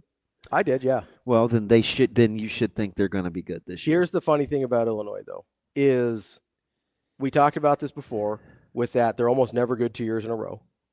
And I think when you're talking about critical years for programs, if Brett Bielema is going to turn Illinois into something they haven't been historically, it would be this year because they're built for it, which is consistently good. Because a lot of the teams I've sort of understood in the past, although the one that probably creeps 2 years ago. No, well, I just mean in terms of when they'll have a good year and then fall off. Because it seems like they'll sort of ramp up and then everybody's a senior and then they're gone. The one year that doesn't fall in and it kind of set their program back pretty aggressively was the year after the Rose Bowl. Pretty much everybody was coming back from that team. And wait, what? 07. Oh, okay. I thought you were talking about. That's fine, but that's so long ago. I don't really count that. I just mean historically with the program, right? Because a better example would be the year that they brought Newton back in that D line 2 years ago. Sure, yeah. And somehow they weren't getting any stops anymore, and those were the same guys. Yeah. Or like, that D line. Was the secondary got decimated that year by the draft. Yeah, that because the next year they brought the D line back intact, but Spoon and those guys were gone. We're all gone. Yeah, they had 5 of their 6 guys playing in the NFL the next year in the secondary. So, but the one I go all the way. But that's a good example. Yeah, like they should have been. They should have been better than they up were front. But then they've had a few inflection points over the course of the last basically since 2000 with Kirk Hinton and whoever, where you go, okay, they've got some guys coming back. They should have an opportunity to sort of take that next step as a program. Yeah. That's where they're at right now. So I think this is a critical year for Illinois. I do think it is. I think it's a really interesting year for Indiana because I don't think they're going to go back to being terrible Indiana, but I think they're going to sort of revert back to the mean a little bit in terms of, yeah, probably not blowing people out all the time, probably more of a middle-of-the-pack Big Ten team moving forward. Obviously, Cignetti can coach. They've brought in some good players. I understand that. I just don't look at this as a team that's going to be anywhere near playing in the end of the pool that they were last year. So do you want a mulligan over going through the? No, I'll put Nebraska. I think I put them at 6, 5 or 6. Yeah. Yeah, I'm not putting them below 6. Huh. I wish I could be that optimistic. I think this is a really good team. And I do think it's a good. I think they think it's a good thing. I think it's a good team. I like the roster. I like how Coach Rule seems to feel about this team. I think Dylan's going to take a huge leap. I really am optimistic about the defense. And I think the defensive line is maybe where I separate myself in terms of how I feel about this team more than other people. I really think this is going to be a disruptive defensive line. And that's a thing Nebraska hasn't had for a very long time. As good as they've been through stretches, they haven't been disruptive. And that is a totally different thing when you're talking about defensive line play. Yeah, and listen, I want to believe you. I mean, trust me. If anybody wants them to be good, it's me. Absolutely. But I just don't see how you could, like, with a clear conscience, vault them ahead of Illinois or Iowa or Minnesota or USC or UCLA or Indiana. So for some of those, you know what I mean? It's like so let's take a couple of those, right? Okay. Take any. We got to start with a couple. I can't take them all at the same time. Take any. Right? I didn't say all. Take any. So let's start with Iowa and Minnesota. Okay. I've sat here, you've sat here, and I've said for years and years and years, I don't think the difference between Iowa and Minnesota and Nebraska has been a talent issue. I still don't think it is. What I think the difference is now is Nebraska still has better talent, and they finally have a coaching staff that's going to maximize that talent. I believe that to be true. So if I believe that to be true, then I have to put them ahead of Iowa and Minnesota. Okay, but we couldn't land the plane really on the consistency of style of play or needing to make a few more plays, right? Because when you're talking about, if you just take those two teams, they're as consistent as it gets. Yeah. Are you going to out-consistent those teams? I think if you're as consistent and you have better players, you win. That is quite a leap. None of those things have happened at the same time in years. I understand that. Years. Here's the frame I'm looking at it from, though. If I genuinely believe this team makes a college football playoff by next year, which I do, then there's obviously steps that have to be taken along that path, right? So this, to me, is the next step. Last year, they took most of the steps I thought they needed to. Didn't close games the way I thought that I wanted them to. But I look at that team and I go, much closer to a 9-win team, and I think they're taking the correct steps to No, fix I'm totally with you. Right? I got no problems. So with if that. I'm sitting here and it's the next thought process. Yes. And so if I genuinely believe that by 2026 this is a college football playoff team, then what happens between 6-6 last year and college football playoff next year? And that's where I'm at right now. That is, you have better players than these middle-of-the-pack teams, and now you're going to perform more consistently with those players. So I take we talked about Iowa and Minnesota. Genuinely believe Nebraska is more talented than them. If they even match consistency, those are wins. Yeah. I truly think this goes in 3-game stretches. Yeah? Oh, yeah. I mean, because you start with the first 3, obviously, that are must-haves. Got to. Right? Cincy, Akron, and Houston Christian. Right? Must-haves. Absolutely. Then you go Michigan, Michigan State, Maryland. Yeah. And you're at Maryland. You have Michigan and Michigan State at the house. I think you have to win 2 of those 3 for sure. Okay. Then you go Minnesota, Northwestern, SC. The only one on the road is at Minnesota. Again, you got. It has been a house of horrors for you. You got to win 2 out of those 3.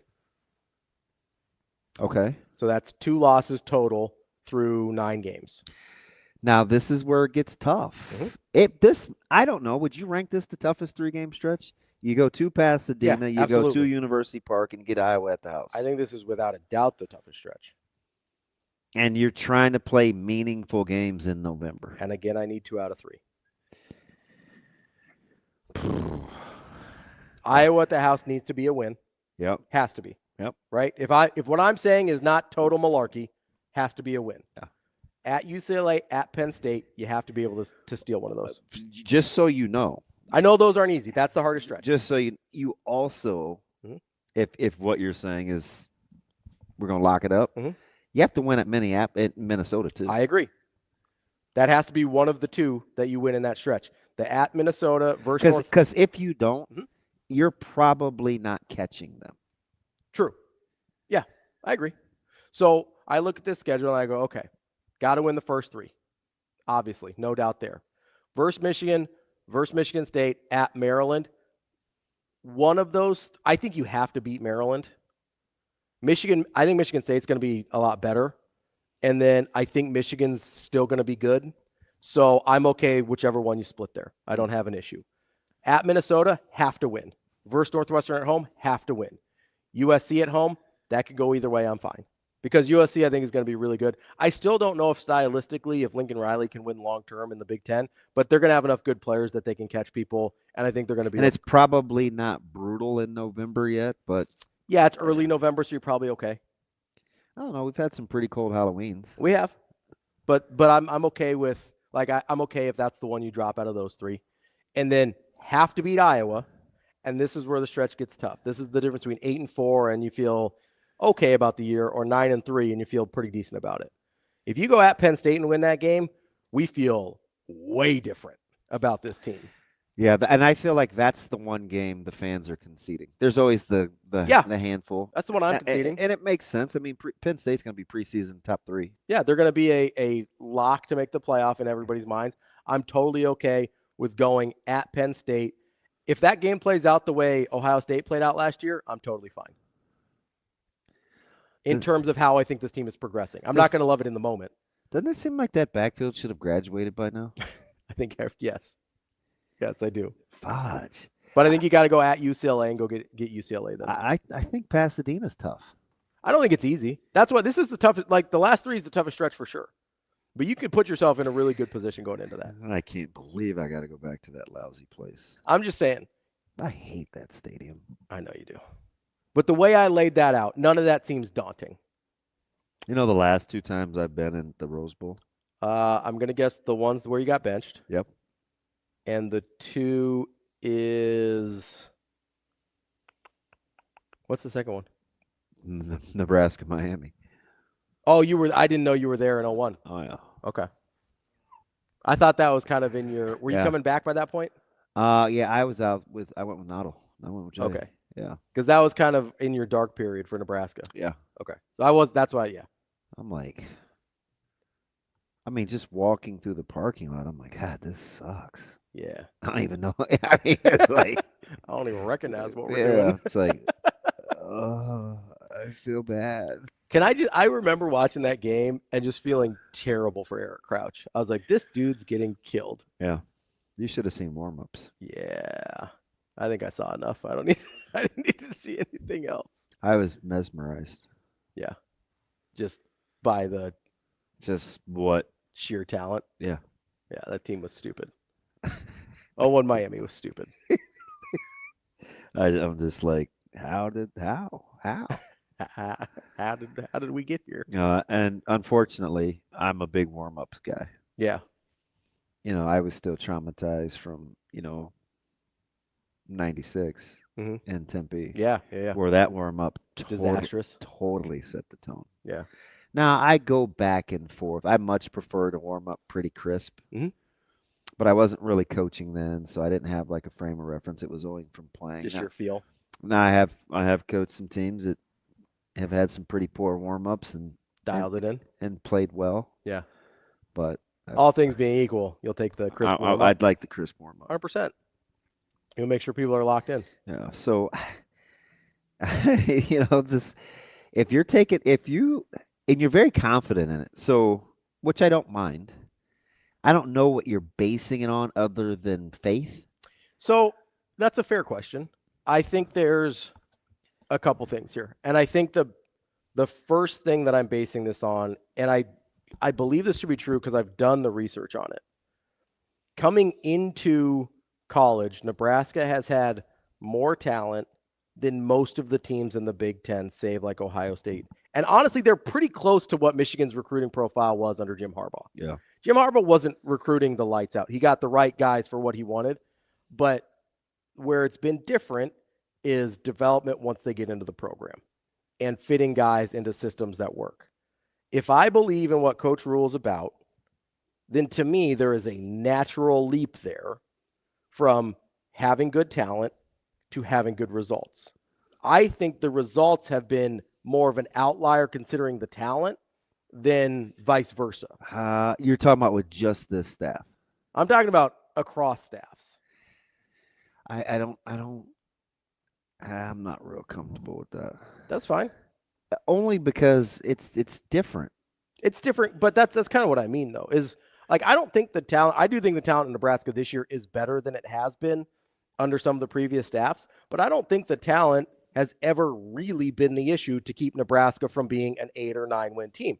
Now there's a gap between them and Ohio State and the top of the conference and the top of the country in terms of talent, but that's not what I'm talking about right now. I'm talking about getting to a place where I'm sitting at 9 wins. And honestly, they should have had 9 wins last year. You know what? So there's two things. Number one, what I think you're undervaluing. Okay. Is consistency. I was a little surprised how you weren't dismissive, but we're just assuming. If I think this staff is good at what they do, then and you have to pay attention, in my opinion, to what ailed them a year ago, and it was clearly lack of consistency. I agree. So here's part of why that's a fair point to bring up. Here's part of why I've got more faith the consistency will be better this year with largely the same staff, although there's a lot of new faces. And this is going to sound bad, and I don't want it to. I think you're in control of how you want to say it. I think there were too many older guys that were used to inconsistent play. That's fair. That's not. I mean, that's fine. I think, and this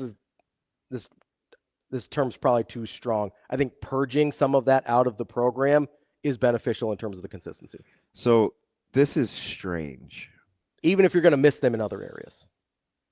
But do you know why I'm really why I'm more optimistic than not? Why? Is because and we didn't agree on this discussion either. But it was fruitful. I think Dylan's room for growth, independent of Holgorsen, is monumental. I wouldn't disagree with that. Because I want you to, for as good as I think he is, and for what I think he's capable, there were just stretches where he didn't play very good last year. We just didn't see it. And he's way better than that. There's an entire part of his game that he was just bad at last year, and that was deep balls. And he's good at those. I've seen it. So it's funny you bring that up. I was talking to one of the guys that I trust, and we were. Did I talk about this on air about missing deep balls versus not missing deep balls? I don't think so. I kind of think I did because I wanted some help on the game in which we missed the opening deep shot. And I think it was Iowa, right? I believe so. The play to Lloyd, and we overshot it. And I got into you got to take the gimmies.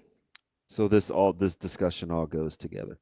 Like I think he's if you take the gimmies, and I don't mean necessarily just the 3rd and 6s. I mean a guy's running wide open and it's a deep shot, man. Put it on him and make it close. Make it a close miss. This, again, sounds crazy. Just trust me on this. Where you're encouraged that I just got to do and I can make this place. Yeah. 50-50, give me another shot at it. When they aren't close, you don't want to go back to it. You lose confidence. Yeah. Like when you have a guy running wide open and Dylan underthrows him by 10 yards, he has to come back for it. It ends up being a 50-50 ball. You don't really want to throw that again because that feels like an interception. No. You lose. It's demoralizing as a player. Whereas if he's got Lloyd running open and he throws it and it's right off the fingertips, you're like, oh, I'm right there. Let's call that again. Let's call that again. Yeah. It's a different thing. So I get that for sure. And there's this part where it's like, okay, 2,700 yards, 13 touchdowns, 11 interceptions. Year 2 of just confidence, familiarity, and you combine that with being better up front, which I think they will be. You'll have more consistency in what you want to do, what your command is. I think he's got to go through it. And so what I'm excited about, which is backwards, is he's already been through it. He's been through the bottom portion. He struggled through it. Right. And then he came out the back end. Like, that's the part I'm encouraged by. By the end of the year, he was playing well again. Because he's really talented. So I don't worry about that. Yeah. And I also don't worry about his mental makeup. Sure. He was pretty much raised for this. That's what's exciting. Sure. I know he's talented, and I know he's mentally tough. Those two things alone should be like, So their room for growth, his room for growth, is enormous. This is exciting. Then you put him with Coach Holgerson Yeah. and Coach Thomas and Coach Raiola in that offensive line. Then I can get to this unified bunch. But I'm talking about just on. So that was my whole thing, and I probably maybe didn't word it as well then.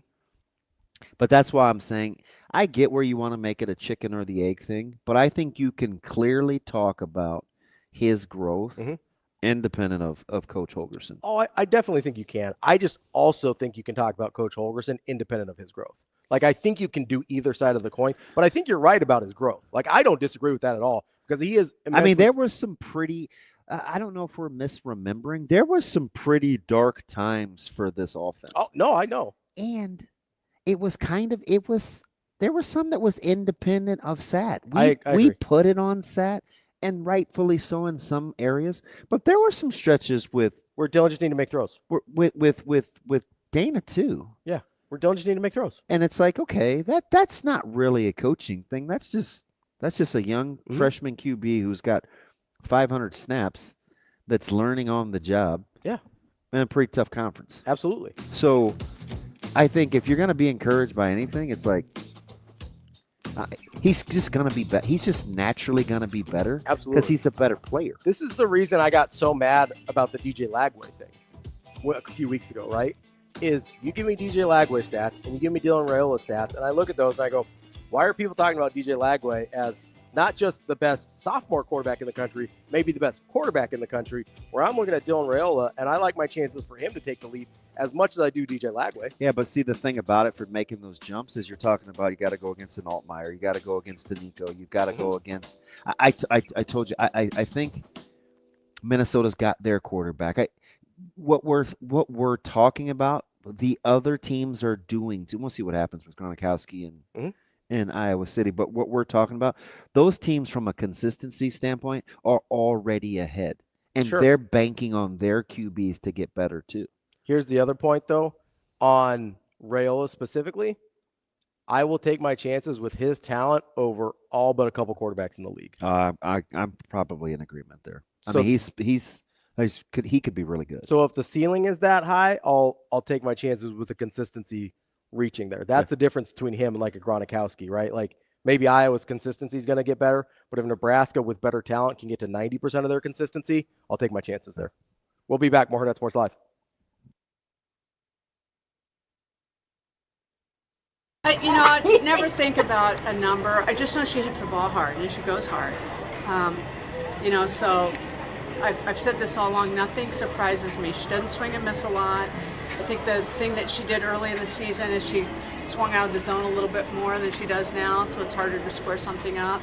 She's managed her zone better, and I mean, she's hit balls inside and outside out. She's hit high and low. She's hit off speed. So she just is, and she's a really good thinker. Like, she can follow a plan, and not every hitter can do that innately.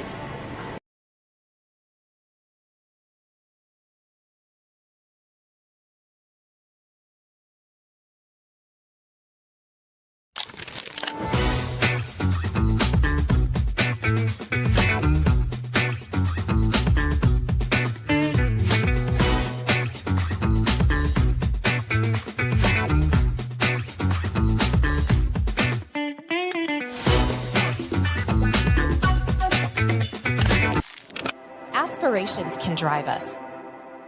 Sometimes a simple gesture is what fuels the pursuit of a dream. When it's time to make your dream a reality, we are here to help.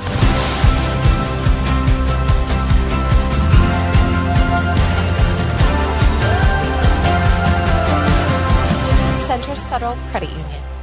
We are where you are.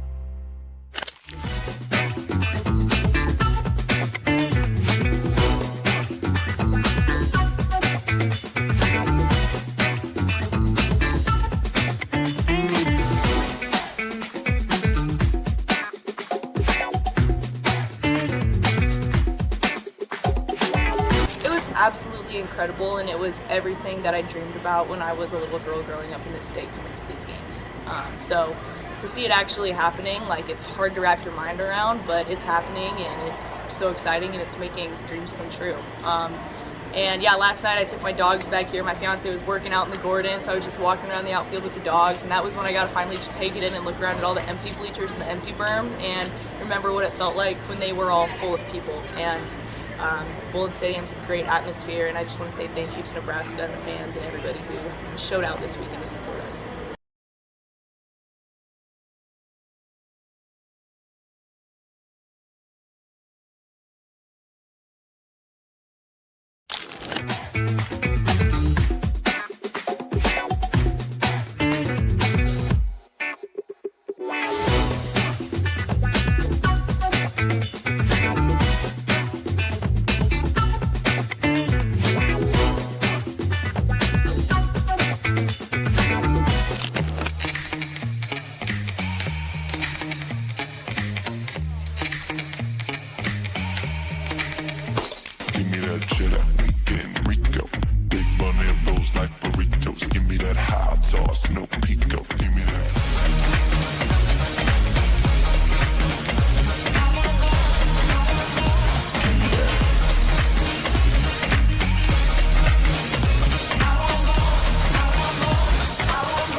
You're listening to Hurrdat Sports Live.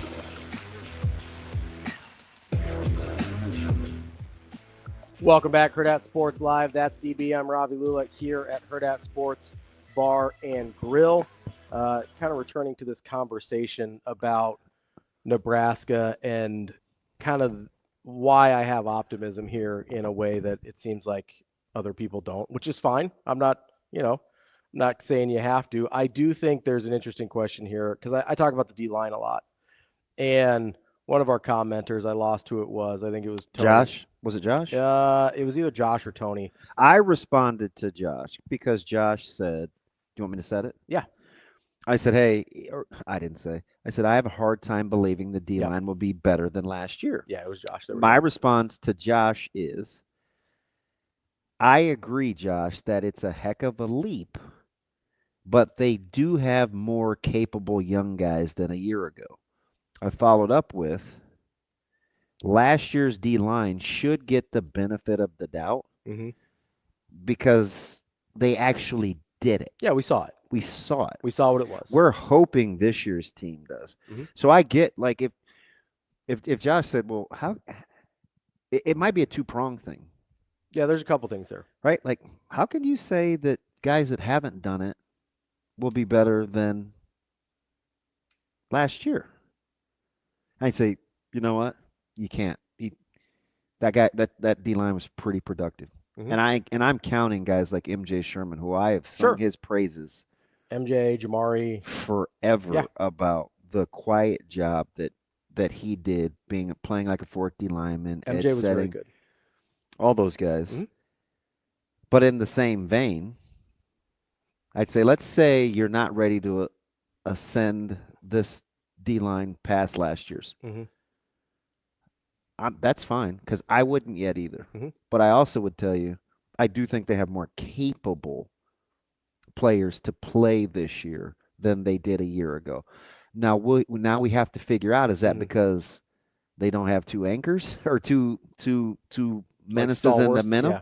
Or is it because it's highly competitive and you can just rotate? Yeah. That's what we don't know. So there's a couple things there. One, I understand the question. I do. Like the pause, you mean? Like, yeah, the hesitation. Yeah. But here's part of my problem is I can't just say better or worse because I think that's way too broad in having this conversation. Because, and I've brought this up before, and it's ironic because it sort of goes into the conversation we're having about like Iowa and Minnesota. Last year's D-line, I think, was very consistent. You could kind of count on what you were going to get from them. So that's one. I'm going to put that over on the side here. I think this year's D-line can be more disruptive, right? So if you're weighing those two things against one another, it's hard to say, because it's an apples and oranges discussion to me of consistent defensive line play of, hey, I know my guy is going to be in the right spot all the time, and he is probably going to make a play versus, hey, there's some guys this year that I think can ruin offenses' lives. Are you getting into philosophy? Part of it, yeah. Okay. I think Butler's going to be way more aggressive. Okay. I think they're going to get really creative with some of the pressures they bring. And I think the guys that they're going to play this year have some explosive and disruptive abilities that are maybe greater than some of the guys they played last year. Because I would say the most disruptive guy they had last year in terms of being in the other team's backfield maybe was. It had to be Ty. Don't think like twitchy. No, I know. It was Ty. Ty got in there the most. He was disruptive. Right? And if you want a second guy, it was probably Jamari. Fair or foul? I'd have to. But he was not. I'd have to kind of dive. Fair. He was so inconsistent. So that's the thing. All right. I didn't always get the Ohio State Butler. Yeah, 100%. Right? Yeah. I like the Columbus Butler. For sure. But he did tell me in pregame. Like, I remember. But he was banged pregame, up a lot too, right? He said, I feel good. So that's the other thing with Butler is, okay, I've got a guy whose health wasn't really there for a lot of the year, even if he was playing through it. And now instead of just having Ty and some guys whose health I wasn't sure about, I've got Riley Van Poppel, who I think can be very disruptive. I don't know if he's going to be as consistent as Ty next year, but I think he'd be very disruptive. You know how you could land the plane, though? Sure. Because I think I know what you're saying now. Yeah. You're pitting their athleticism and depth with the schematics. Yeah. Like, you think they'll be on the move more. Yeah, I think they're going to end up in the other team's backfield. They'll be able to do more than just probably hold up at the line of scrimmage, which, don't get me wrong, that's very important. Yeah, which would stand to reason with a McGahee and a Shavers, and you've heard coaches talk about. playing the strengths. Keona Davis and Riley Van Poppel, even at a similar spot, is a little bit different type of guy. Like I would talk about, like you like the potential for the development. Yeah, and I think the development can be more disruptive than we've seen. And Braden is a different D-line coach than Knighton, but let's not act like Knighton wasn't good at his job. Really good at his job. I was a huge Knighton guy. Knighton was way good. When we were talking about White and Knighton, who was I more upset about? No, I understand. I was a big T. Knighton guy. You said that from the jump. Because I thought he was really good at getting a lot out of those guys. Yeah. And turning some of the guys. And my pushback to that was don't be dismissive of White's consistency in terms of how they attack practice. Fair. Totally fair. Like that was kind of but a lot of people don't know that either. I'm just thinking sure. There's something to be said for consistency of scheme and guys understanding what their role is. Absolutely. Now, Nebraska wasn't near as versatile as I think they wanted to be or could have been. Because what did I go back to what we kept hearing Coach Rule say he wanted in a DC. I want an answers guy. If it looks like this, and we saw that last year where it felt like Nebraska didn't have answers. Yeah. Like in Indiana, when it started to get a little sideways, didn't feel like they had any answers. Right? You didn't feel good about that at all. Or the ability just of a second year of a guy with his players where you don't bounce back and forth in how you play coverage versus the same formation like you did in Columbus, which I went through ad nauseum at the on time. Twitter as like, hey, listen, this look, they played it this way. Yeah. This look, they played it this way. They needed communication here if you're going to play 3. And they missed it. And that's why you end up with a guy running wide open and getting house calls. I listened to the discussion because I do think everybody seems to be on the same page this year because they're saying the same things, and it's vastly different than a year ago. Also, affect the quarterback. I know what you're doing. You're going to affect the quarterback pre-snap. You know, I've intimated that I think Butler's going to be a pressure guy. They want to be multiple on the back end with their looks. Like if I think Nebraska can live in the other team's backfield, I'll take that. And that's what I think will happen. That's what I think is going to happen. We heard Coach Snow quietly. He got out in the first interview. Hey, on third down, I like what we did on first and second downs. On third down, we want to do this, where we show, and like he kept talking about the mugs and showing and disguising and getting in, getting out, affecting the quarterback. So everybody seemed to be on the same page early with how they wanted to play it. Like I understand what you're saying, but you know what? You have to not tag it. It's in addition to you hoping that the development of the staff is where it needs to be too, to fit the philosophy of how they want to play. No, that's the base for everything. Right? Offense, defense, all of it. Because if that part's not true, none of the rest of what I'm saying is true. Right? But I do look at that. I go, okay, I like the staff, the way the staff is developing, I like the way the staff's been put together. And then I look at the pieces that they've got. And I go, okay, if I believe that Phil Snow and that Terry Bradden and that all of these guys that they've brought in, Addison Williams and John Butler, are good teachers and developers, I like the pieces better. Yeah. I just like the pieces better in terms of raw ability. I mean, I've been talking about Keona Davis for 18 months at this point, right? That's a dude that I look at and I go, okay, if you match that guy with an NFL D-line coach who's seen what guys with his abilities can do and has gotten that out of those guys, I will take my chances with Keona Davis to be better on this defensive line and more disruptive on this defensive line. Let's not pretend like Nash was healthy at all last year. Yeah. That dude was banged up the entire time, and he held up incredibly well. But we got a watered down version of Nash because of the injuries, right? So the only guy we're really, really talking about, and I know you throw MJ Sherman in there as well, you should, but the only guy most people are talking about is Ty. Like that's the thing that we're scared of losing or of being gone, and that's fair. He's really, really good.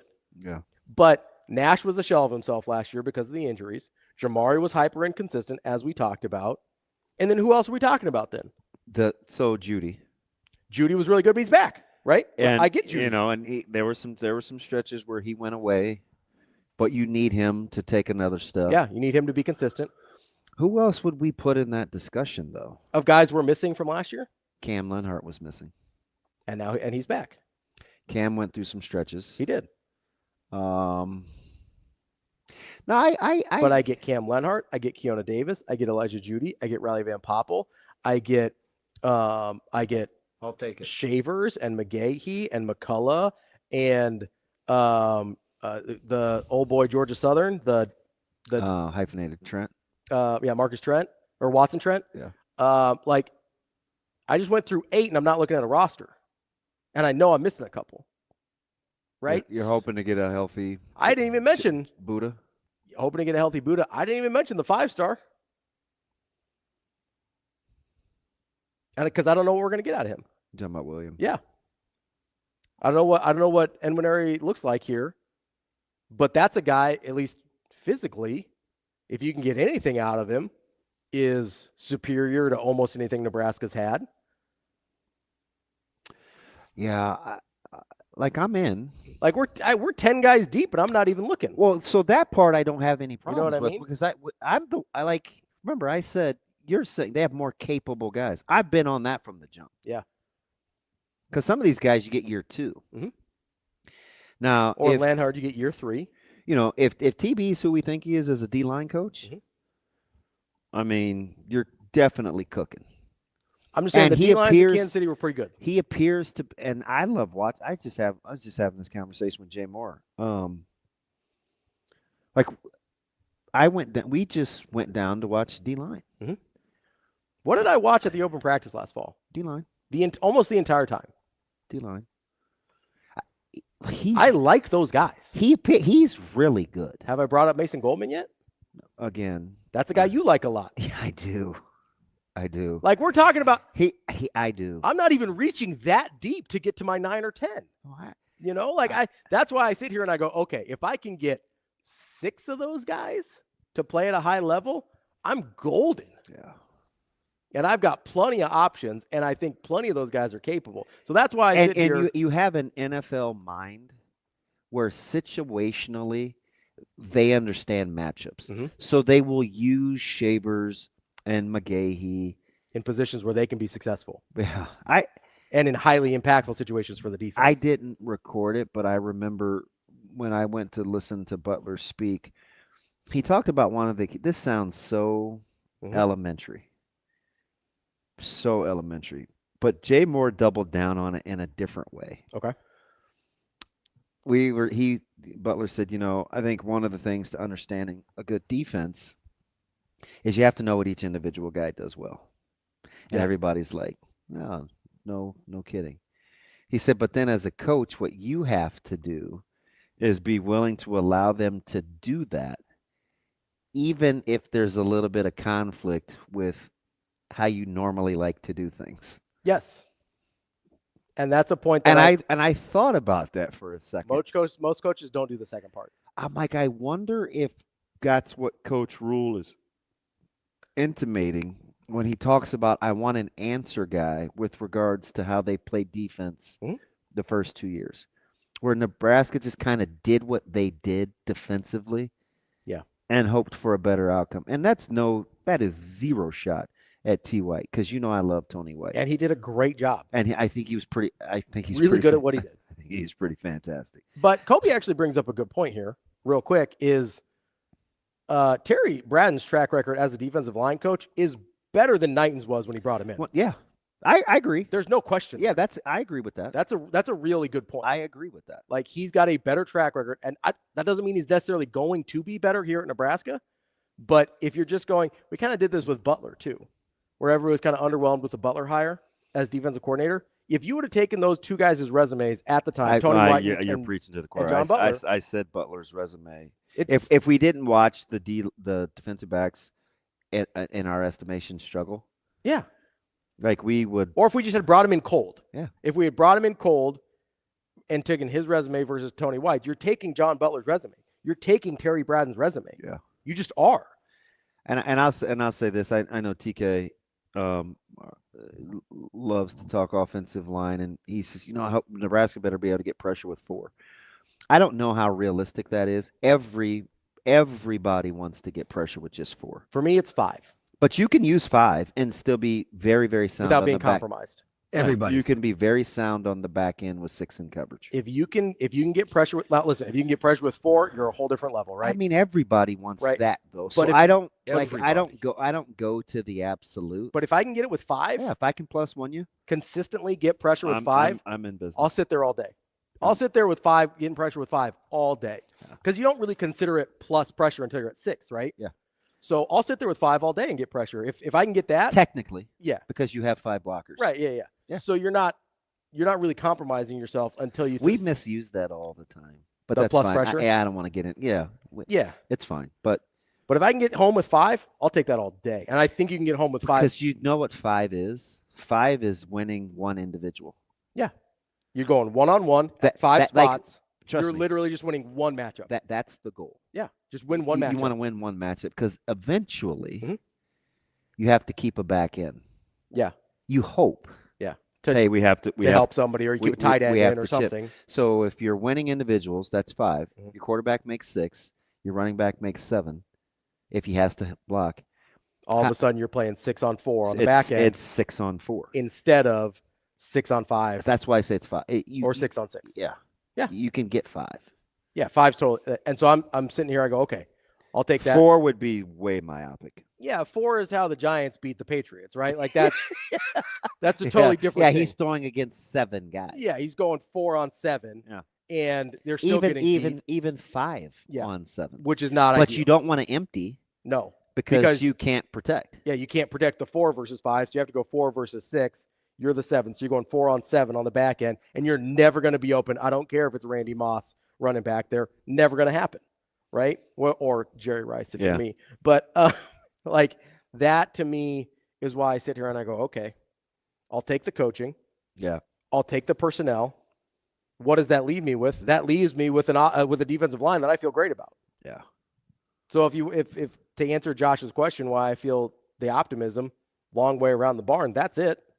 Tons of capable bodies, guys I think are capable coaches, and coaches that are going to put them in positions to be the most successful. I think, and again, this is not a knock on Tony White or T. Knighton, but I think that's why you saw some guys like Cam Lenhart, who I haven't really heard anything bad about the way he goes about his business, where he kind of took a step back last year or had to take a back seat to some of the other guys. Mhm. I don't know that he was always being put in the positions where he could do the thing he does best. Yeah. Right? I don't know that he was always being put in the positions where he could be most impactful. It was, hey, how can you fit in to what we're trying to do? And he didn't always. Right? So if I can think, okay, I really like Cam Lenhart, give me that guy in position to be successful. I really like Willis McGahee, give me that guy in position to be successful. I think Shavers can just blow things up for people, put that guy in position to be successful. And we haven't even got to my favorite guy yet, Keona Davis. Yeah, I'm not If you're shook. If you're talking about a guy that can win one-on-ones, give me Keona Davis. And TK comes back with I think I'm specifically just scared of SC, DB. No matter how much I think Riley is a bum head coach, he's really good against 5-man or greater pressure. Now, again, I love to talk football. Sure.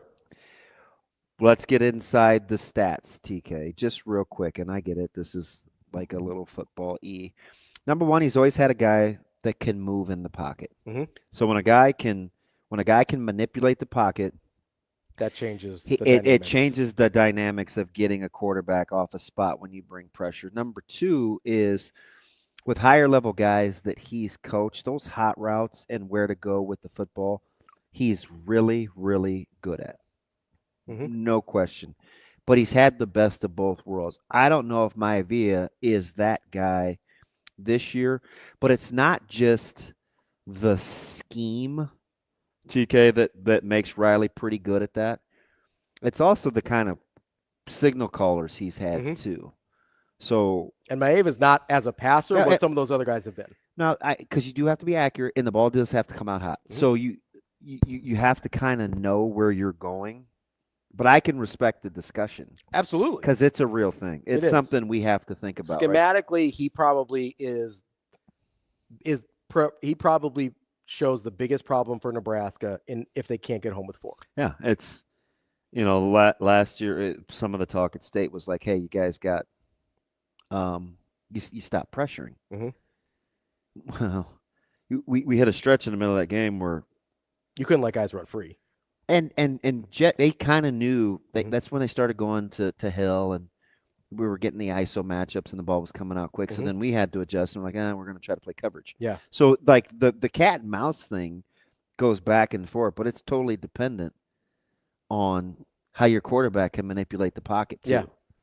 Right. Which Jet was pretty good at. Yeah, and some guys is pretty good. He's still some guys we could play the exact same way, and the same things could be open. Yeah. They just aren't going to see it, or they're not. It's an area of the field where they're not comfortable throwing the ball, or whatever the case is. There's right. a couple quarterbacks that come to mind, and some I of them know were supposed to be pretty good. I know but exactly who you're talking about. We just Yeah. I'm banking on. There's guys that you knew, for instance, you could leave a section of the field. And it's not even technically open. It's where are we vulnerable in this defense? Yeah, it's the thing that you're giving up. Like, Yeah. so if I always do this because I used to help with some of the schematics when I was coaching basketball, right? So if I'm rotating on a defense, where can I leave the guy the most open, right? I want to leave the guy furthest away from the ball, so you have to have if you're giving up the corner three. Yeah, so you have to hit this crazy skip pass across all of my defenders, and then I've got plenty of time to recover, and you're probably not going to throw it anyway because the basket's kind of in the way if I'm sort of putting you in the corner. Like, there's a lot of things going on there, right? But you always say, hey, this is the thing I'm willing to give up because I think it hurts me the least, right? So that's what you're talking about with you're not leaving guys open, but there's sections of the field where you're like, hey, I understand we're vulnerable. I don't think he can beat us doing that. Yeah. Right? That's the $1 million equation is what is the thing I think I can leave the most vulnerable where I don't think they can beat me in that spot.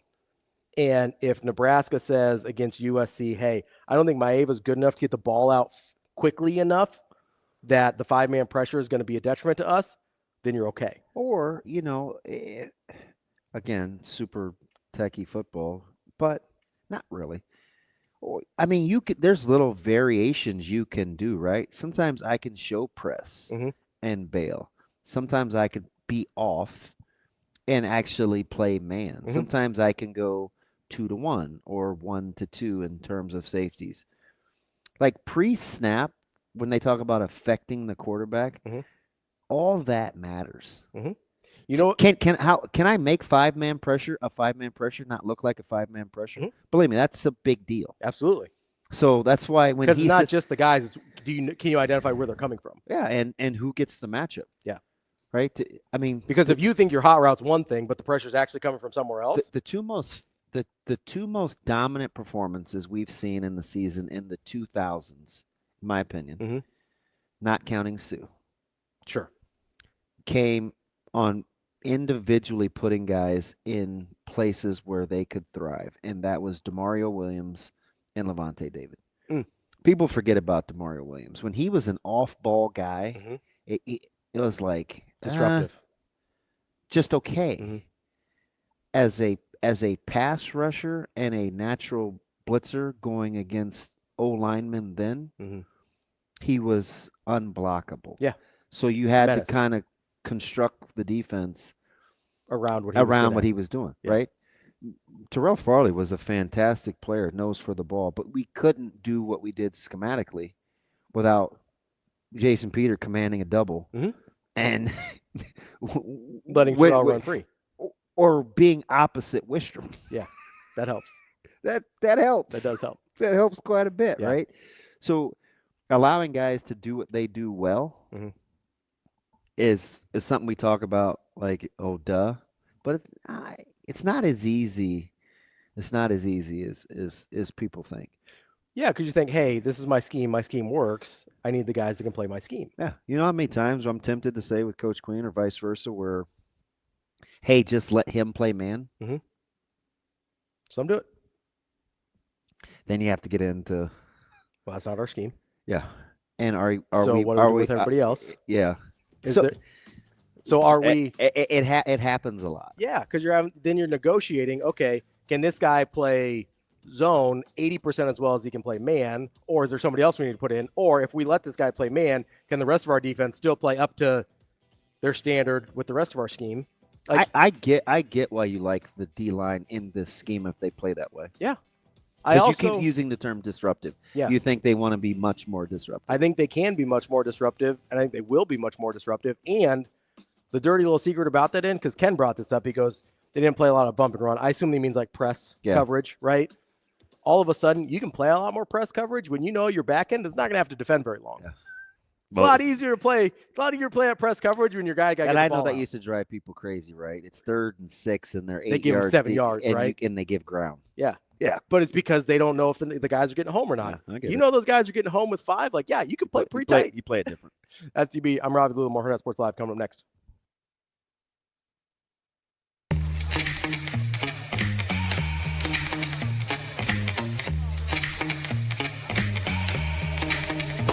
Give me that cheddar, we getting Rico. Big bunny rolls like burritos. Give me that hot sauce, no pico. Give me that.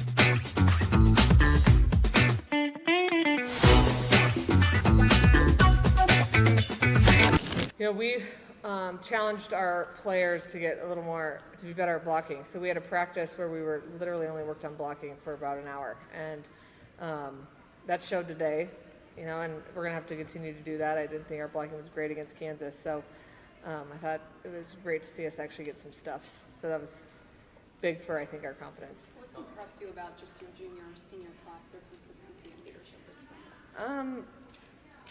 Not necessarily one thing in particular, just how they carry themselves from on the court to off the court to in the community.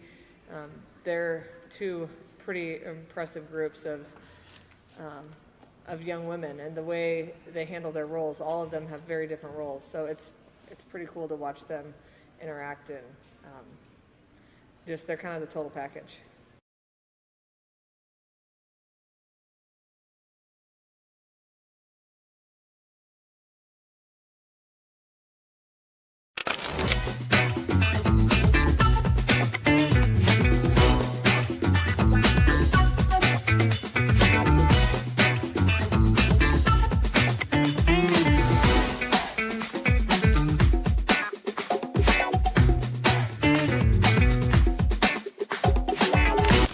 I mean, it's a lot of pressure, but at the same time, I'm just really grateful. I've done a lot of work to get here, and obviously I wouldn't be this successful without everyone around me. So it's just been really, really exciting to see the growth of our sport too, and I'm really proud that I can lead some of that.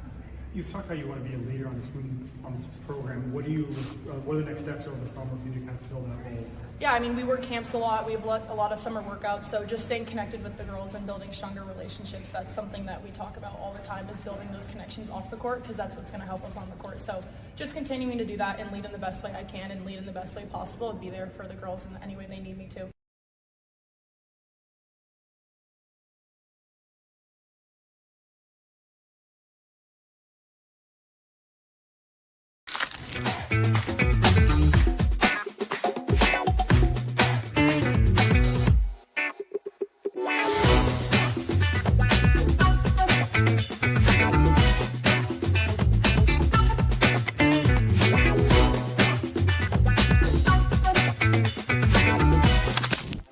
Aspirations can drive us.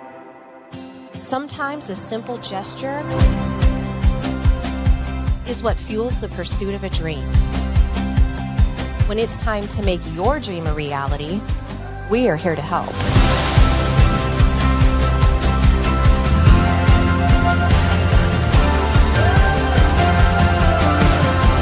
Centris Federal Credit Union. We are where you are. It was really important. I think that we, as a group, kind of just came together and trusted Danny and trusted her work every day in the gym, outside the gym, everywhere, and just kept building bonds with Danny and also our team. What are you most proud of today and how you played? I'm proud of everyone because we had a bunch of lineups, different lineups. Bergen didn't set, so it was unexpected. And I'm proud of everyone for stepping up, each and every one of us, and finding a way to win.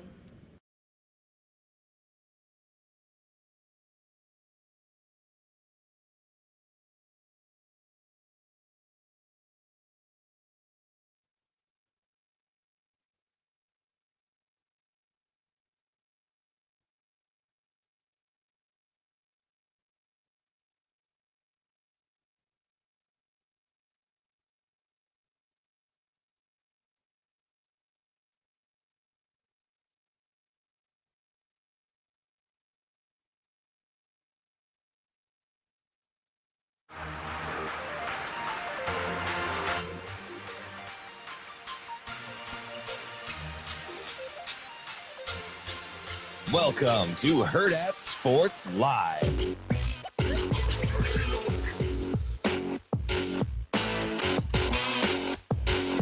Welcome back, Hurrdat Sports Live, presented by Centris Federal Credit Union. That's DB. I'm Ravi Lulla here at Hurrdat Sports Bar and Grill. We'll be joined shortly by Mike Schaefer of Husker 24/7. As we're kind of having this discussion about Nebraska and kind of my reason for optimism, I'll be interested to see what Schaef's thoughts, because he's a famously optimistic chap. So we'll see. We'll see how he feels about some of the things that we're talking about here. But he's also pretty well versed, so we might get a little. Shane, just text Schaefer and tell him to come on. He's tweeting. Let's go. Schaefer, get on in here, bud. Come on, man. We'll figure it out here in just a second, but I'll be interested to get his take on some of the Michigan stuff as well. We will have to reschedule with Howard. He had something pop up here this morning, so we'll try and get. Come on, Howard. Try and get that rescheduled with Howard Griffith from the Big Ten Network. So I do want to talk to him about not just the Michigan stuff, but a lot of spring ball and kind of where we're at as well. And I'm curious Mike is here, by the way. You got to have a couple of dark horses in the Big Ten. Maybe for you, it's Nebraska. I think that's where I landed, right? Okay. I think that's where I landed and I probably wouldn't have used that term, but considering a lot of the other evidence you've brought up, then that might be appropriate. I was going to say spitting facts. That's a little too. A little too youthy. Yeah, a little too youthy. We're joined now by Mike Schaefer, Husker 24/7. What's up, Schaefer? Not a ton. How are we doing today? We're okay. You want to start out with a hot take? I mean, it's a hot take. Sure. Would you consider Nebraska a dark horse?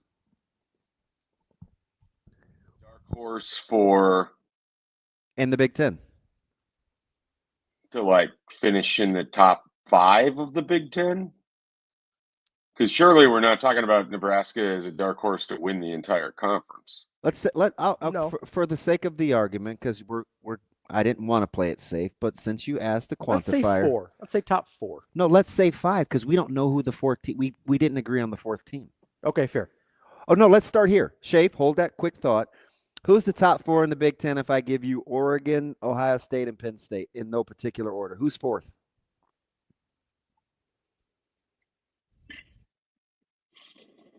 I mean, schedule-wise, Illinois could get there.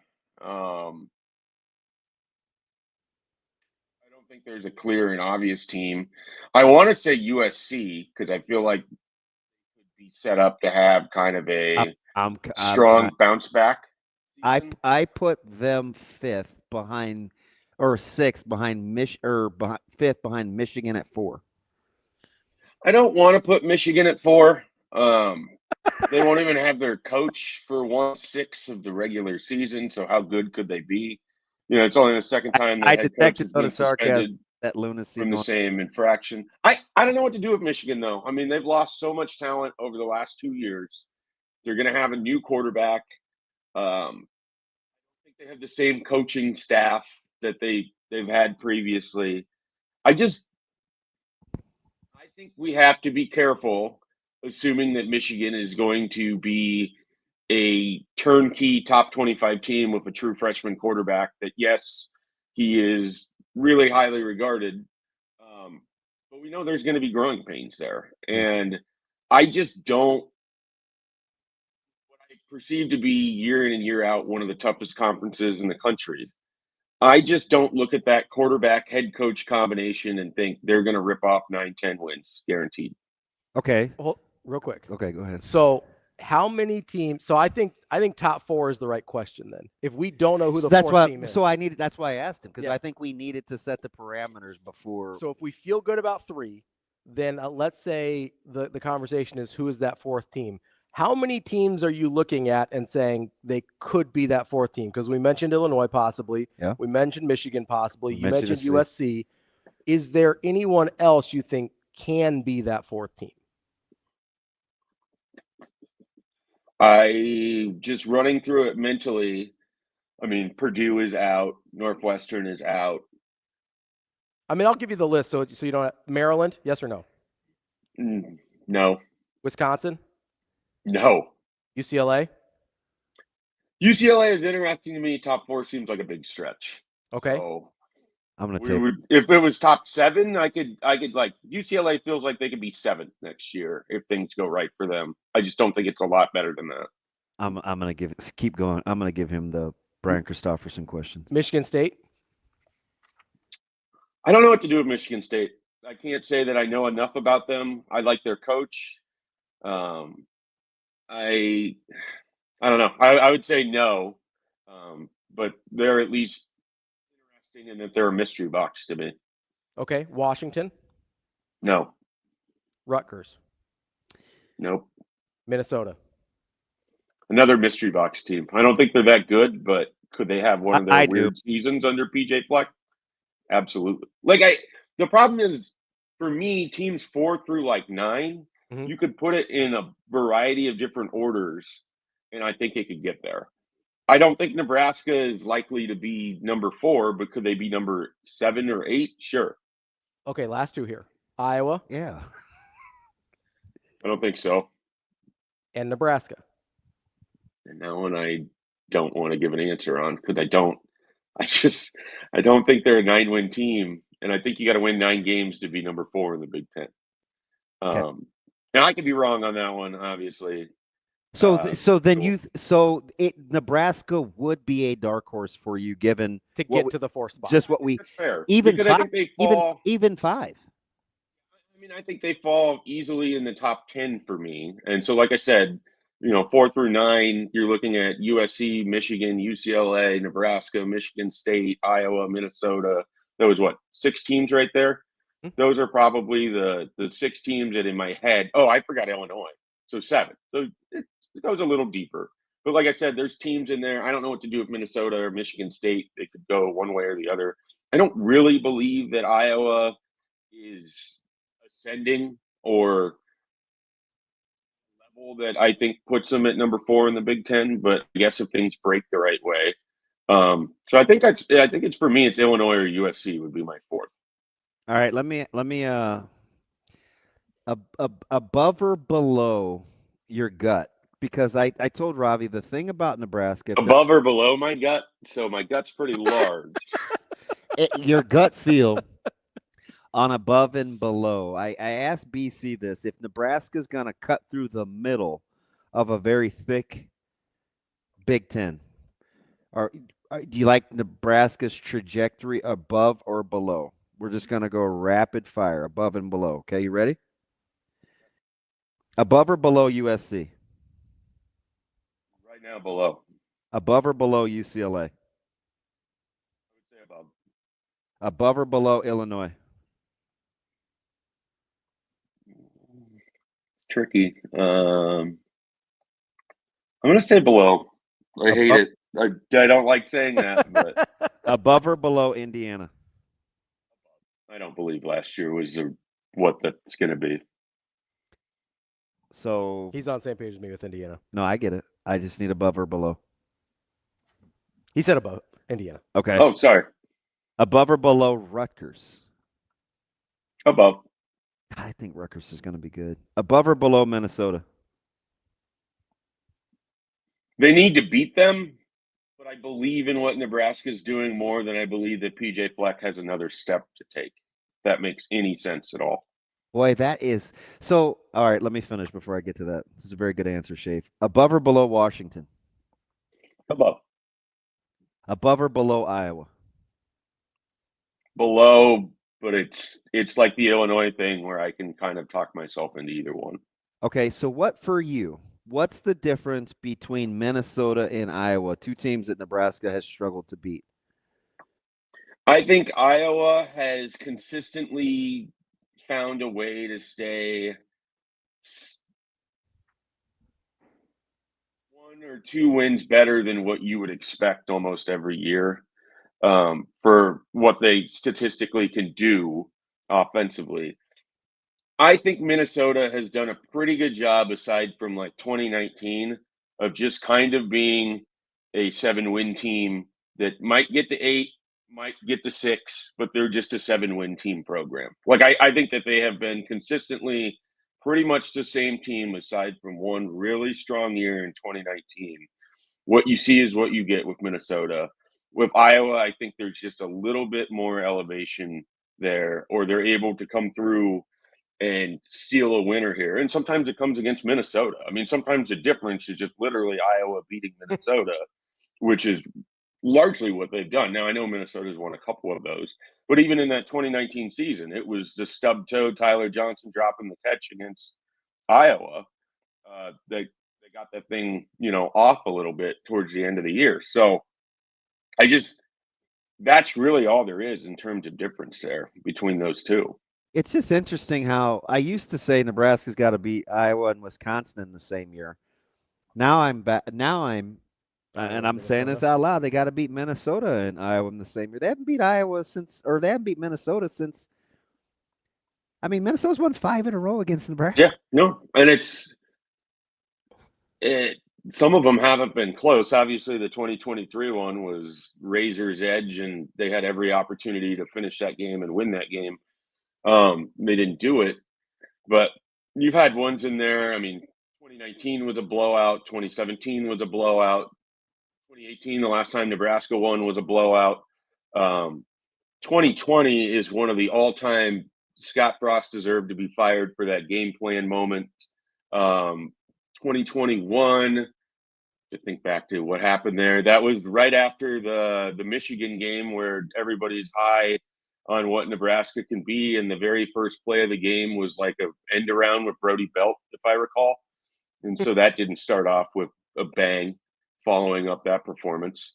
Like they just 22, Nebraska had them 10-0 at home, I think.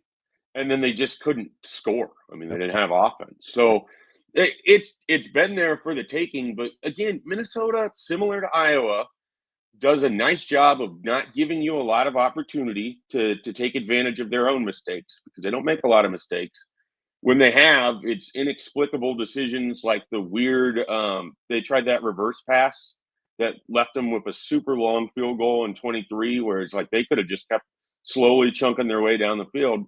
Don't do anything overly special. They just let Nebraska just get into their own issues, and then they take advantage in the fourth quarter. I mean, it's the recipe for beating Nebraska hasn't exactly been like some super secret formula. Wait for them to let them make mistakes, take advantage of them, and then watch them self-destruct in the fourth quarter over and over and over and over. Schaefer, is this roster for you talented enough where you think if Nebraska is just consistent and doesn't beat themselves, that they can get to where they need to be, given the fact the opponents that we're describing have kind of mastered that blueprint? Yeah, I think Nebraska can get there, but I think we are also at that point in time where, and I was thinking about this for something that I want to write, of like 5 things I want to see in 2025 that'll tell me Nebraska is going in the right direction. And one of those, and this is like a really situational dependent thing, but you get an opportunity or 2 or 3 or, some years 5 or 6. You have the ball, you're down or it's tied, fourth quarter, less than like 5 minutes to go. Go score the go-ahead touchdown. Go finish a drive in the fourth quarter. Nebraska has not really done that. I mean, Stumanji has the stats wherever they are. They go up every year about how few points Nebraska's gotten in those situations. Show me that you can win the game in crunch time on offense, that you have the ability to take care of the ball, to go down the field, to score, and win the game. Because how many of these games that we've talked about that have been 50-50, or Nebraska, Iowa, Nebraska, Minnesota, Nebraska, Wisconsin, Nebraska, Northwestern, Nebraska, Purdue, every one of those teams, Nebraska, Illinois, every single Big Ten West team, RIP, they have had an opportunity to score on a final drive and didn't do it in the last 5 years. And I know that that's not this team's sins to bear, and I know that's not Matt Rule's necessarily sins to bear, but last year you had a chance to do it against Illinois, couldn't do it. Had a chance to do it against Iowa, couldn't do it. Had a chance to do it against Ohio State, couldn't do it. Had a chance to do it against USC, couldn't do it. You have to eventually show people that you can win a game in the fourth quarter if we want to talk about you being a consistent team. You have to show people that you have the ability to go 75 yards, score the touchdown, win the game. It can't just be, we've got to get a field goal. Our defense can hold it here for us. How many times has Nebraska's defense played a great game and then hadn't been able to finish off that final drive against an inferior offensive opponent? Maryland 23, Minnesota 23. I mean, we could run through the list. Like it is definitely out there. And so I want to see Nebraska's offense finish a marquee, important drive to put their team up late in the fourth quarter, because it has been, feels like a decade since there's been that moment. And I think they have the ability to do it. They have certainly the pieces in the passing game. You hope that Dylan has taken a step as a quarterback. You have Dana Holgerson now as the offensive coordinator. All of this should be in place that, we shouldn't be having this conversation about, hey, when is Nebraska finally going to have a game-winning drive? I think I need to see it in 2025 to really feel like this is a team going in the right direction, because I don't know about you guys. I don't think they're going to win a lot of games where they just play like they did against Wisconsin and win by 25 points or whatever it is. They're going to have to be able to beat teams in crunch time, and that remains an evasive thing for Nebraska, regardless of who the head coach has been. Schaefer, how much of that for you is just having the right guy at quarterback that gives you the confidence to be able to do that? I mean, they had Adrian Martinez for 4 years, and say what you will about Adrian, he was a bad quarterback. I mean, think of some of the quarterbacks that have done it to them. Like, think of some of these Iowa quarterbacks that have had game-winning drives. And yeah, there's Nate Stanley in there, and he's solid. Everybody that isn't Nate Stanley or CJ Beathard or whatever have been able to do, like, I don't think it comes down to just having the quarterback piece. You've got to have the playmakers on offense that can get it done. You got to have the right play call temperament. You got to have the ability to know what your team is and finish things out that way. I mean, it's just Dylan is a big piece of it, and I have confidence that he is going to be a better player, and I'm really excited to see what he is in 2025.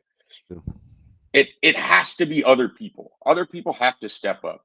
It wasn't just Adrian Martinez's fault if they didn't score on final drives. Now, he could have played better, but I just refuse to believe that it's just as simple as, well, they have a better quarterback now, because Dylan still has to prove that he's better than what we've seen from Adrian Martinez and everything else. And so if that's Emmett Johnson making a couple people miss on a quick pass out of the backfield, if that's even blanking on the receivers, Dane Key or Isaiah Hunter or Ja'Cory Barney, like, someone just go make a play. Like, it just shouldn't be this hard to expect a football team full of good athletes for somebody to make a play in crunch time. And yet the only fourth quarter play that really comes to mind to me was Tommy Hill picking that ball off in 2023, and Nebraska still losing that game in regulation. Like, it just, you think about the crunch time final 2.5, 3 minutes, like, that's what comes to mind. And that's the best that you have, is that you were at the 50-yard line and you didn't manage to go forward, and your quarterback hit the linebacker directly in the numbers, and then they rip off a 27-yard run and knuckle over a field goal for yet another terrible loss in the Nebraska-Iowa series. Like, it is rough. Someone make a play. Aiden O'Connell made a play in 2019. Like, guys can do it for other programs. Why haven't they for Nebraska? Talking with Mike Schaefer, Husker 24/7. So, Schaefer, if I'm sitting here and I feel like I'm more optimistic than most about the fates of this team. If you're sitting here, you guys are relative to me. I feel like compared to where I was last year. Well, I am relative to batting the hatches down. Yeah, like and I think that. I think I know more about this roster than most, and I'm still closer to you. Like, I think this is I think they could be a good football team, but history says you have to be willing to put that aside. Yeah, I think a lot of the history graduated, and I'm okay with it. And so I'm entertaining that. You know what I mean? Like, I think a lot of what we're talking about with a lot of because we asked BC the very same question almost. Yeah. Of the over-unders. They couldn't be more different. Yeah. So I sit here and I look at a lot of the things that Schaefer was just talking about here, with guys not making a play and guys continually just kind of letting it dribble down their leg. You're actually encouraged by that as opposed to discouraged. I'm encouraged because, and I don't mean to sound mean, but most of those guys are gone now. I hear you. We have a different group of guys and a different group of coaches that there's been sort of, I don't want to say a clean break. But different coaches, different players, and you still haven't solved the fourth quarter equation in 8 years, 9 years. Like, we can talk about who's here and who hasn't been here, and I'm not saying that it's systemic to the program, but at some point you need to see somebody make plays. You need to see somebody do something to have confidence that this is going to happen. And I'll be honest, I don't think close and late is where I feel super confident in Matt Rule. So that's not a huge positive in my book either. Yeah, so I sit here and I go, okay, I believe in Dana Holgorsen as an offensive mind. I believe in Dylan Raiola as an offensive talent. And I sit here and I go, okay, if there's things that Nebraska needs to overcome, because here's what I think comes down to when we're talking about all these other teams, and DB's talked about this a lot, all these other teams making drives or plays or whatever at the end of the game, is Nebraska's been really, really bad at taking the gimmies. What do you usually have? That's my thing. What do you usually have late in games because teams are trying not to get beat, right? You tend to have gimmies. Nebraska's been terrible at that. So if Nebraska can go out. Yeah, I've said, Schaefer, that I think that's the key for this team is to take the gimmies. You got a guy open downfield, hit him. Other teams don't miss that against you. You get one-on-one with a guy. What's the thing that drives us crazy all the time, right? If it's a 3rd and 6 and our guy's playing 8 yards off, get the 6 yards. Yeah, right? Nebraska never gets the 6 yards. Teams do it to us. I'm like, so we've got these guys, Schaefer. I've been asking this question for like the last month. Would you take is this team good enough to just take the consistencies?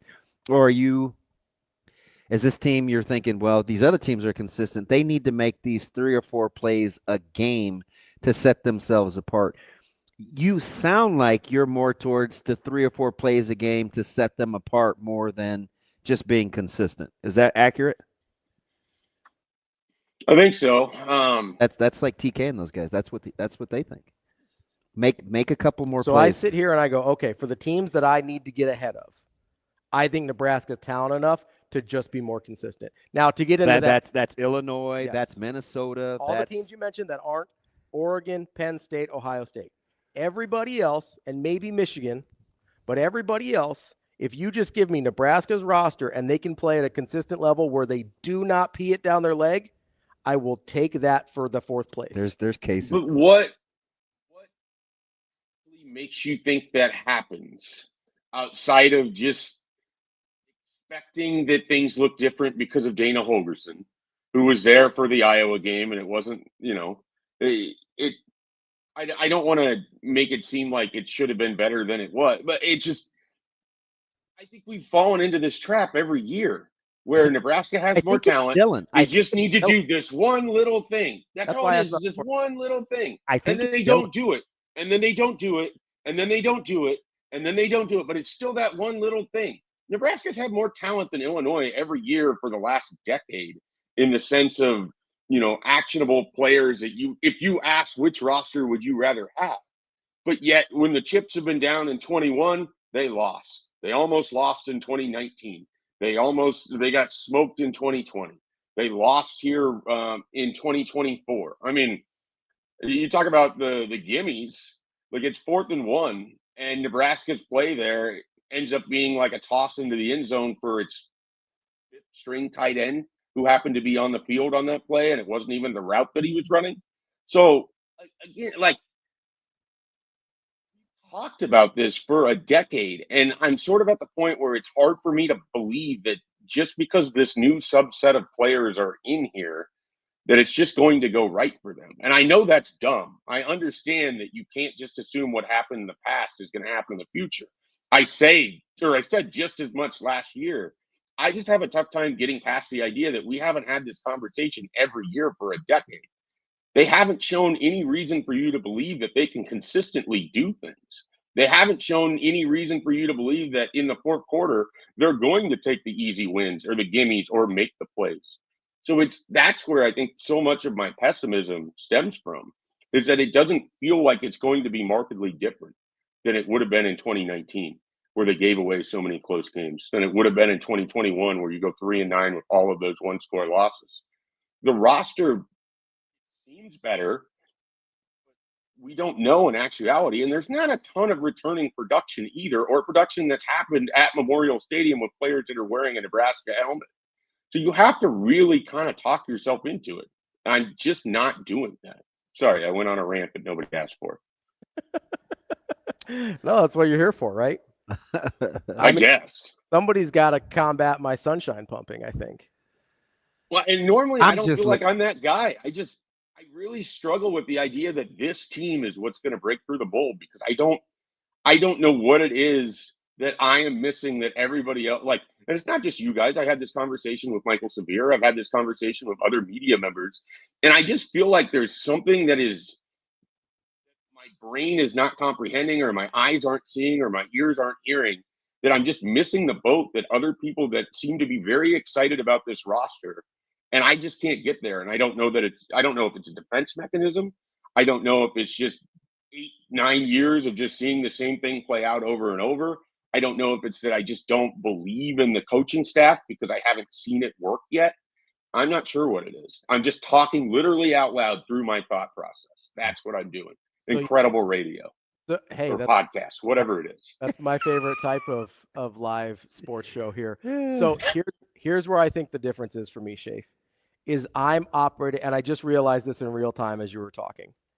I'm operating under the assumption that at some point they're going to break through.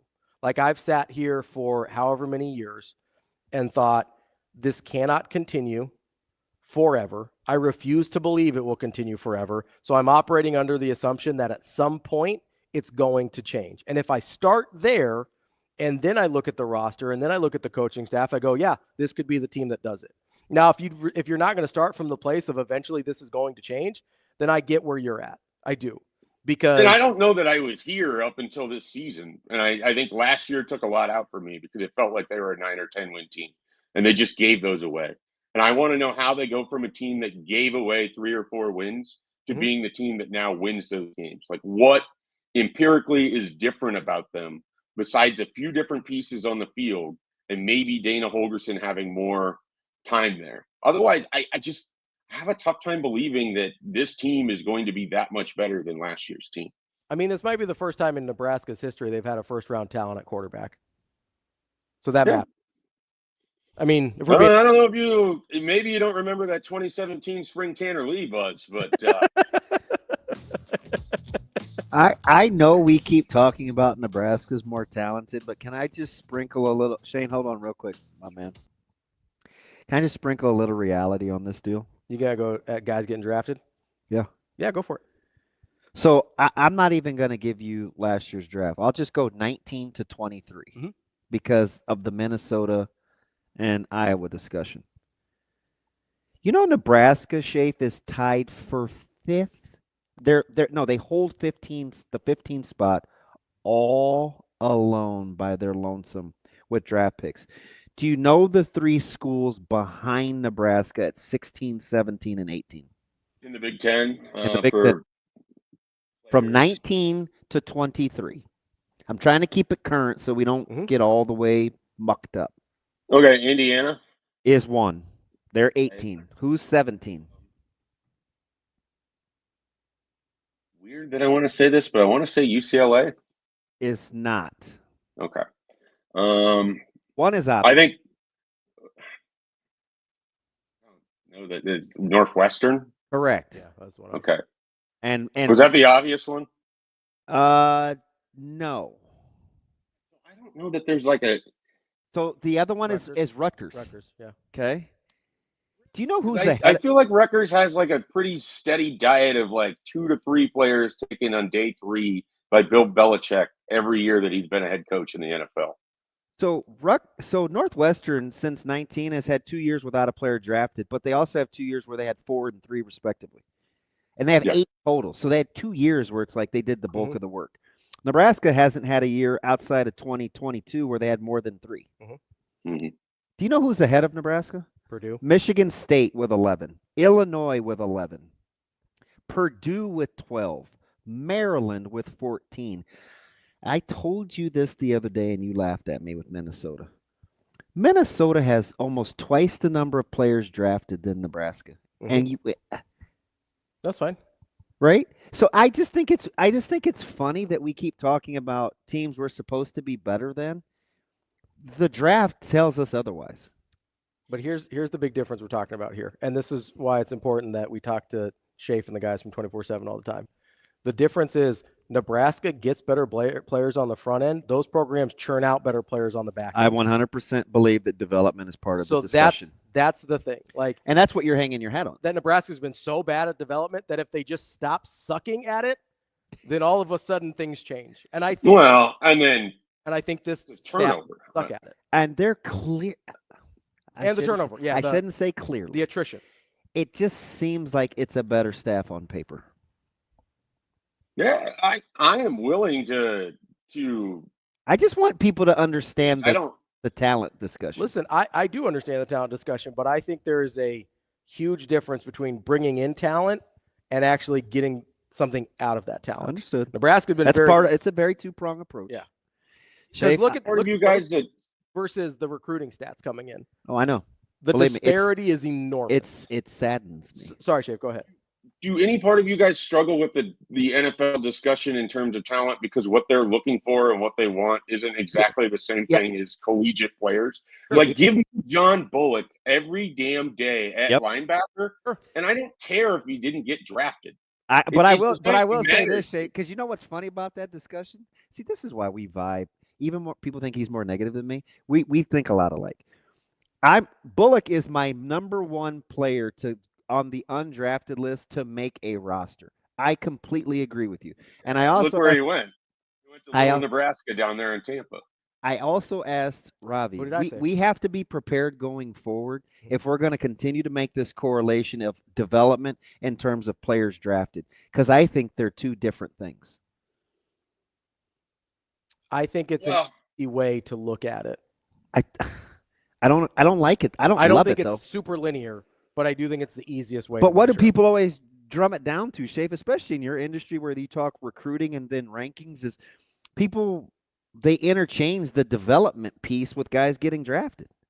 Well, yeah, they lose their mind like Kirk Herbstreit talking about how many first-round picks 2001 Miami had, which made them the greatest team of all time. Like I just think like the NFL draft and what they're trying to do is not always the same. You have this thought all the time when you watch high school players, Damon, because you'll see a guy that you don't understand why is being recruited versus a player that is significantly more productive, that is significantly better at what he's doing, but he lacks the projectable tools necessarily that a college team might be interested in.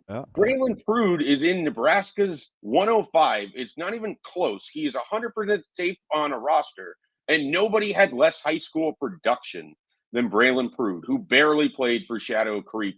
I think it was Shadow Creek down there in Texas. But Nebraska loved his measurable. Yeah, our best defensive player. They're excited about him right now. So our best defensive player barely doesn't have any offers. Quentin Warren. Yeah. He is an unbelievable football player.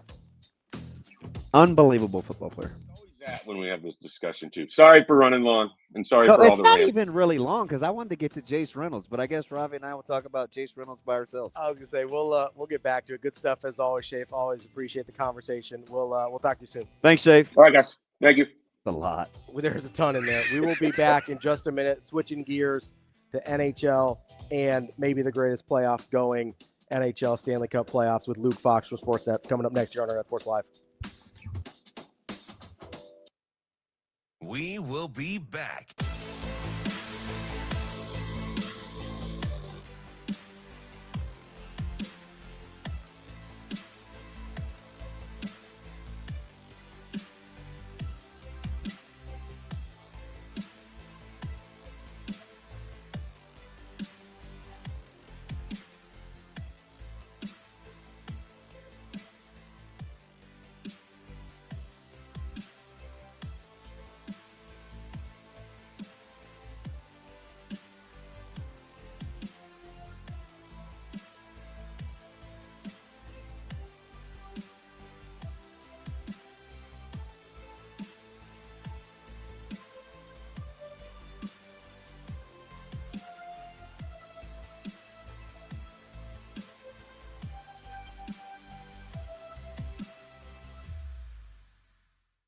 will be back.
You're listening to Hurrdat Sports Live. Already has scored the game-winning goal. Fourth time he has won a series with a winning goal. Nylander scores! 33 seconds in. Looks ahead. There's Pacioretty working his way back in. Ekman Larson kicked away. Rebound. Nylander scores! Riley, it's a 2-on-1 with Tavares. Riley scores! Returns fire! And they lead by 2 again. We're back here on Hurrdat Sports Live. That's DB. I'm Ravi Lulla. We are joined now by Luke Fox of Sportsnets to talk a little NHL. Luke, how are you this morning? Doing pretty good. Just heading to Maple Leafs practice. It's nonstop now that the playoffs are in full swing. That's interesting. I've actually seen a handful of games at the Rogers Center.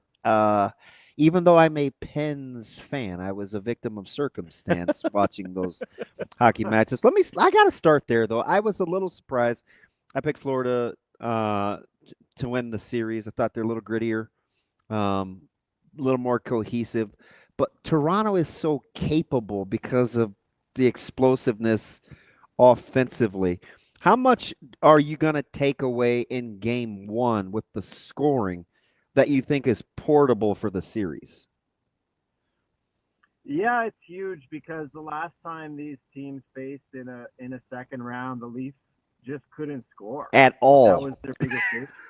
Yeah, and the Panthers made quick work of them. They were done in 5 games, and you know, I live in this city in Toronto, and I think fans are scarred by that. They're worried about the Panthers' toughness, the fact that they have a goalie that's probably bound for the Hall of Fame in Sergei Bobrovsky. So last night, game one, to open up and hang 5 goals on an all-world goalie, get your guys feeling good. The fact that, hey, maybe we can humanize this goaltender a little bit, put a few pucks in the net. That should bleed into game 2. They should feel confident because when you look at the teams, they both have strong goaltending. Although now there's question marks about Anthony Stolar's health after game 1. They both have strong deep cores. But the big difference if the Maple Leafs are to win this series is the fact that they have better high-end forwards, game-breaking talent. We saw that last night with William Nylander scoring on the first shot of the entire series. Austin Matthews was around it, didn't find the net. But, you know, if the Leafs are to have success, they need to play strong defensively, and they need to put the puck in the net, and they have the game breakers to do it. Nylander's feeling himself right now. So, yeah, if you're Toronto, you hope you carry that forward. But Florida, this is a cagey veteran team, been to 2 straight finals. All they came here for is a split, and they can still get that tomorrow night. Luke, so we talk about strong goaltending in the playoffs, obviously, all the time, and rightfully so. But I got to ask the question, how long can Winnipeg continue to win almost in spite of their goaltending rather than because of it? Yeah, they won't win another round if Hellebuyck plays like he did in the first round. You know, Dallas is a much stronger team than St. Louis.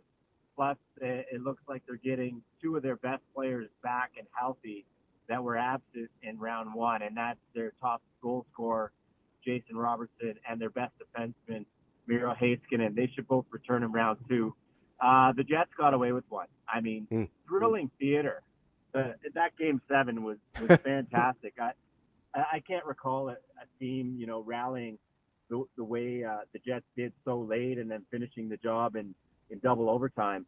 But yeah, their goaltending let them down. I mean, the guy got pulled a bunch of times, especially on the road. You would like to think that maybe this is giving Hellebuck a chance to reset, compose himself, and look at round 2 as a clean slate. Luke, if you're me, I'm the guy that in the preseason I definitely wasn't alone. That picked the Stars to win, to raise the cup. I was very leery heading into the playoffs. It predominantly had to do with health. As they are getting healthy, clearly there's enough time for them to round into form as a unit. Do you feel good about their ability to kind of get it going as they get healthy for what's easily the most difficult stretch of the season, which is playoff hockey? Oh, absolutely. I mean, this was a contender coming into the season. They've been, close a bunch of years in a row now. Their GM, Jim Nill, made some really shrewd additions. It starts with Mikko Rantanen, who they picked up at the trade deadline. He was phenomenal all series, but particularly Game 7, scoring the first third period hat trick in a Game 7 in NHL history. Just a man inspired. And the fact that they beat the Avalanche, who, much like Dallas, were considered a true contender, just based on the NHL format. Sometimes some of the best teams face each other in the first round. Knocking off them when you're shorthanded, missing the guys like I mentioned, is just such a feather in their cap. And, even though Winnipeg won the President's Trophy and had the better regular season, I see the betting lines have Dallas as the favorite in round 2, and you understand why. The goalie's a little bit more locked in. They're coming in with some momentum. They should get that reinforcement of health. So, yeah, the Dallas Stars are legit. Luke, is there a team that we haven't been talking about or that the public hasn't been talking about enough that you really like how they're playing right now? I got one. Carolina. I think the Hurricanes. And I think that's because, they don't have the franchise base, superstars. They do it by committee. But they made pretty quick work of the New Jersey Devils in round 1. And I think maybe we also take them for granted. So ever since Rod Brind'Amour's been their coach, they always win in the first round. We're used to seeing them make the final 8. But then they often stub their toe and then they don't get over the hump. So I think the Hurricanes might be the sleeper team. Some of the analysts have them favored over the Washington Capitals, even though the Capitals dominated headlines with Ovechkin's goal record this year, and they finished first in the East. But the Hurricanes come at you in waves. They play a great team game. They're fast. They're relentless. So they might be, if there is a sleeper of the final 8, it might be them. So I thought you might say, they've got good pedigree, obviously championship pedigree. For as good as the Golden Knights have been, it seems like Vegas is kind of flying under the radar. I actually think it's a really good matchup with Edmonton. Why do you think Vegas doesn't get more run? I think because they've always been, maybe because we're taking it for granted that they're always great. Yeah. They come into the league and they go to a final in their very first season. They win a cup faster than any expansion team. They're just always good. So maybe it's just assumed. Now, when I had to make my predictions before the playoffs started, I had the Golden Knights as my cup pick. I think they're really balanced, really, really mature. I love the season Jack Eichel's having as a strong two-way center. And, there's a lot of Stanley Cup rings in that room. That type of experience seems to pay off at this time of year. Now they're going up against Connor McDavid and Leon Draisaitl. For my money, the two most electric forwards that play the sport. But Edmonton could not get away with the mistakes they got away with in round 1 against the LA Kings. If they play like that against Vegas, they're toast. But yeah, it should be an exciting series. You trust Aiden Hill? Yeah, I do. But part of the reason why I trust him is because of the decor. I think he's really well sheltered by a strong deep blue line, led by Alex Pietrangelo. But they got Noah Hannafin, they got Shea Theodore, they got a lot of weapons back there. So he's done it in the past, and it's not like one goalie standing on his head. It's a factor of Bruce Cassidy's team plays strong defense in front of them as well. Luke, as you look at the teams we have left here, is there any version of this, having picked the Golden Knights to win beforehand, is there any version of the way this could play out that would truly stun you? Oh, I mean, that's a good question. Hockey, I find hockey is, there's more luck involved than, say, basketball or baseball, where the ball's in someone's hand for a certain amount of time and they have more control. There's more just fluky bounces, more injuries. There's more crazy stuff that happens in the NHL playoffs, which is why I find it the most exciting to watch. So it's hard to dream up something that would surprise me, because you almost expect surprises. Maybe that's a little oxymoronic, but you kind of expect weird stuff to happen. But none of the 8 teams that made it this far are flukes. They're all legit teams. I could see them all going on a run. Yeah, I mean, I guess it would surprise me if, and there's 3 of the 8 teams are based in Canada. It would surprise me if the Cup finally comes to Canada, just because it's been so long. It's been since 1993. So ideally, if you're thinking, is stylistically the matchups for potential Stanley Cup finals different than who you think the 2 best teams that are fit for survival are? I don't know. So I guess I don't understand. So, like, if you're a hockey fan, is there a matchup that you'd say, oh man, like the most entertaining? This would be the most entertaining Stanley Cup versus the teams that the best 2 teams. Yeah. Well, I guess maybe the Oilers, just because they're a little bit looser. Liable to see 7-8 goals. Yeah. They're a little bit more defensively flawed, but they're offensively dangerous. So, to the casual fan, you're going to see more goals, I think, at both ends, if the Oilers make it. And then, Toronto they haven't won a cup since '67. So if they were ever to make it, I think it would be a huge story. It would be like, when the Cubs finally broke through. It's that type of level up here north of the border. So give me Oilers Leafs. Yeah, I'd be back at Young and Eglinton celebrating when we're all the hockey aficionados are up there in T-Town, Luke. Man, that would be something. Your streets up there. I love it. That's our guy, Luke Fox from Sportsnet. Luke, we appreciate the time. Enjoy Leafs practice and enjoy this next round of playoffs. All right, take care, guys. Thanks, Luke. That's Luke Fox from Sportsnet. I'll say, yeah, you're a little Toronto aficionado. I'm not going to tell you why I remember Young in Eglinton. I think most of it is because Young up there is spelled like Yanji. Yeah. But a couple good restaurants, and it's right by the ACC, which is now affectionately the Rogers Center. I would just from I like it when people who deeply care about something, and it's been a long time, like there's a part of me that city will lose its mind. Kind of rooting for the Leafs. That city would lose its mind. Like, it is. Is there anybody it would mean more to? No. It is as hockey as hockey gets. So that's kind of like, even though my Winnipeg Jets, there's a part of me that goes, I'd kind of like to see the Maple Leafs pull it off. Historically, it's funny. They've got a player, Max Domi. Yeah. Whose dad was Ty Domi. Yeah. I saw Ty Domi need to get stitched up on the ice. The Leafs were playing the Avs. Avs had a player by the name of Chris Simon, Mm-hmm. who was you remember Chris Simon, Shane? An absolute monster. Oh yeah, 6'6", 6'7", long hair. I mean, kind of goony.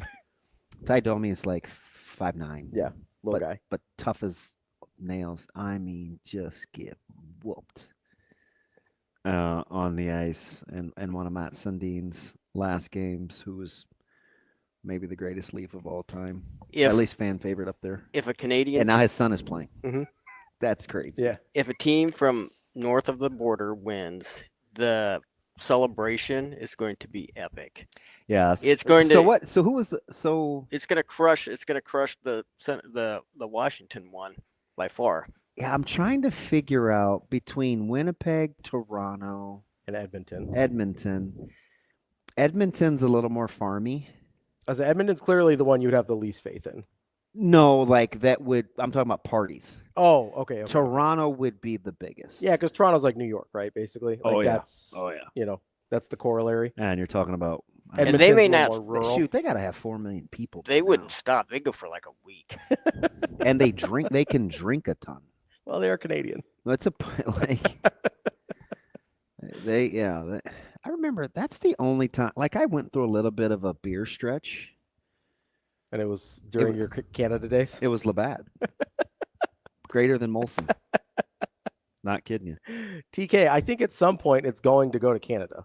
Like he says it's never going back to Canada. I think it's Hey, one thing about our man Thomas, my man bleeds some America, don't he? Which is fine. I'm saying my man is red, white, and blue. Which is great, but it's sort of their deal. Yeah. You know what I mean? It'd be like if. But it hasn't been since 93. No, but it has been forever. Hey, isn't there isn't there prime minister here? I don't know. I know they just elected a new one. Well, they're about to have their sit down. Yeah, I would imagine that usually happens pretty close after election. I would imagine. Yeah, you better get it figured out. Just be like, hey, we should talk. I don't want to see any more 100% tariffs. Just have a little discussion there. Be like, hey, bud. Hey, did you see? I watched this on the news. This has nothing to do with anything. Yeah. But apparently, and I'm not a fireworks guy, but we have a mutual buddy. Yeah. Who is all in on fireworks. I'm not either. I just don't know if he's going to be able to. I don't get it. Splurge this year. Like people are seriously worried about the hike because they get most of their fireworks overseas. Yeah, that makes sense. It was on the news today. Yeah. And I'm like, write that down as one thing on my bingo card. I did not. Never would have thought of. But it's a huge industry. Oh yeah, people spend a boatload of money on that stuff. I'm like, what about all our schools' fundraisers? I don't get it at all. I'm not a fireworks guy. Me neither. It's like if they're far away and somebody else is doing them, fine. You don't like watching your money burn? Yeah, not how I want to spend my money. B, I also just don't trust drunk people with explosives. We don't have to be drinking. You just think those things go hand in hand? A lot of them are. Yeah. Like, I don't know if we need to put out a poll question, but. Hey, I'm tripping. Like to most people that do fireworks drink.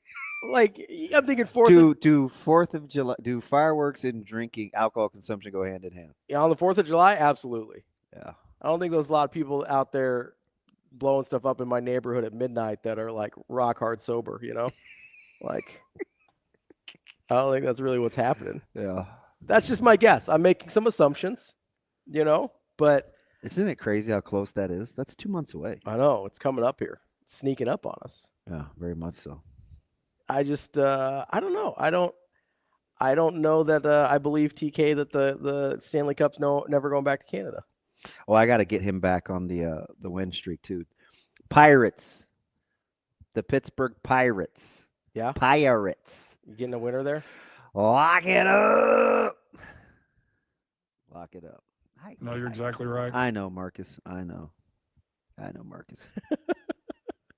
Sorry, I am exactly Austin's right. just giving me a hard time. Austin, who, AJ? What's the matter with AJ? Well, he said rock hard and sober were an interesting pairing of words there. I didn't love that. I meant stone cold. I didn't love that. I'm like, what does that even mean? I wasn't going to entertain your. I meant to go stone cold sober, and I don't know where rock hard came from, and this is where we're at.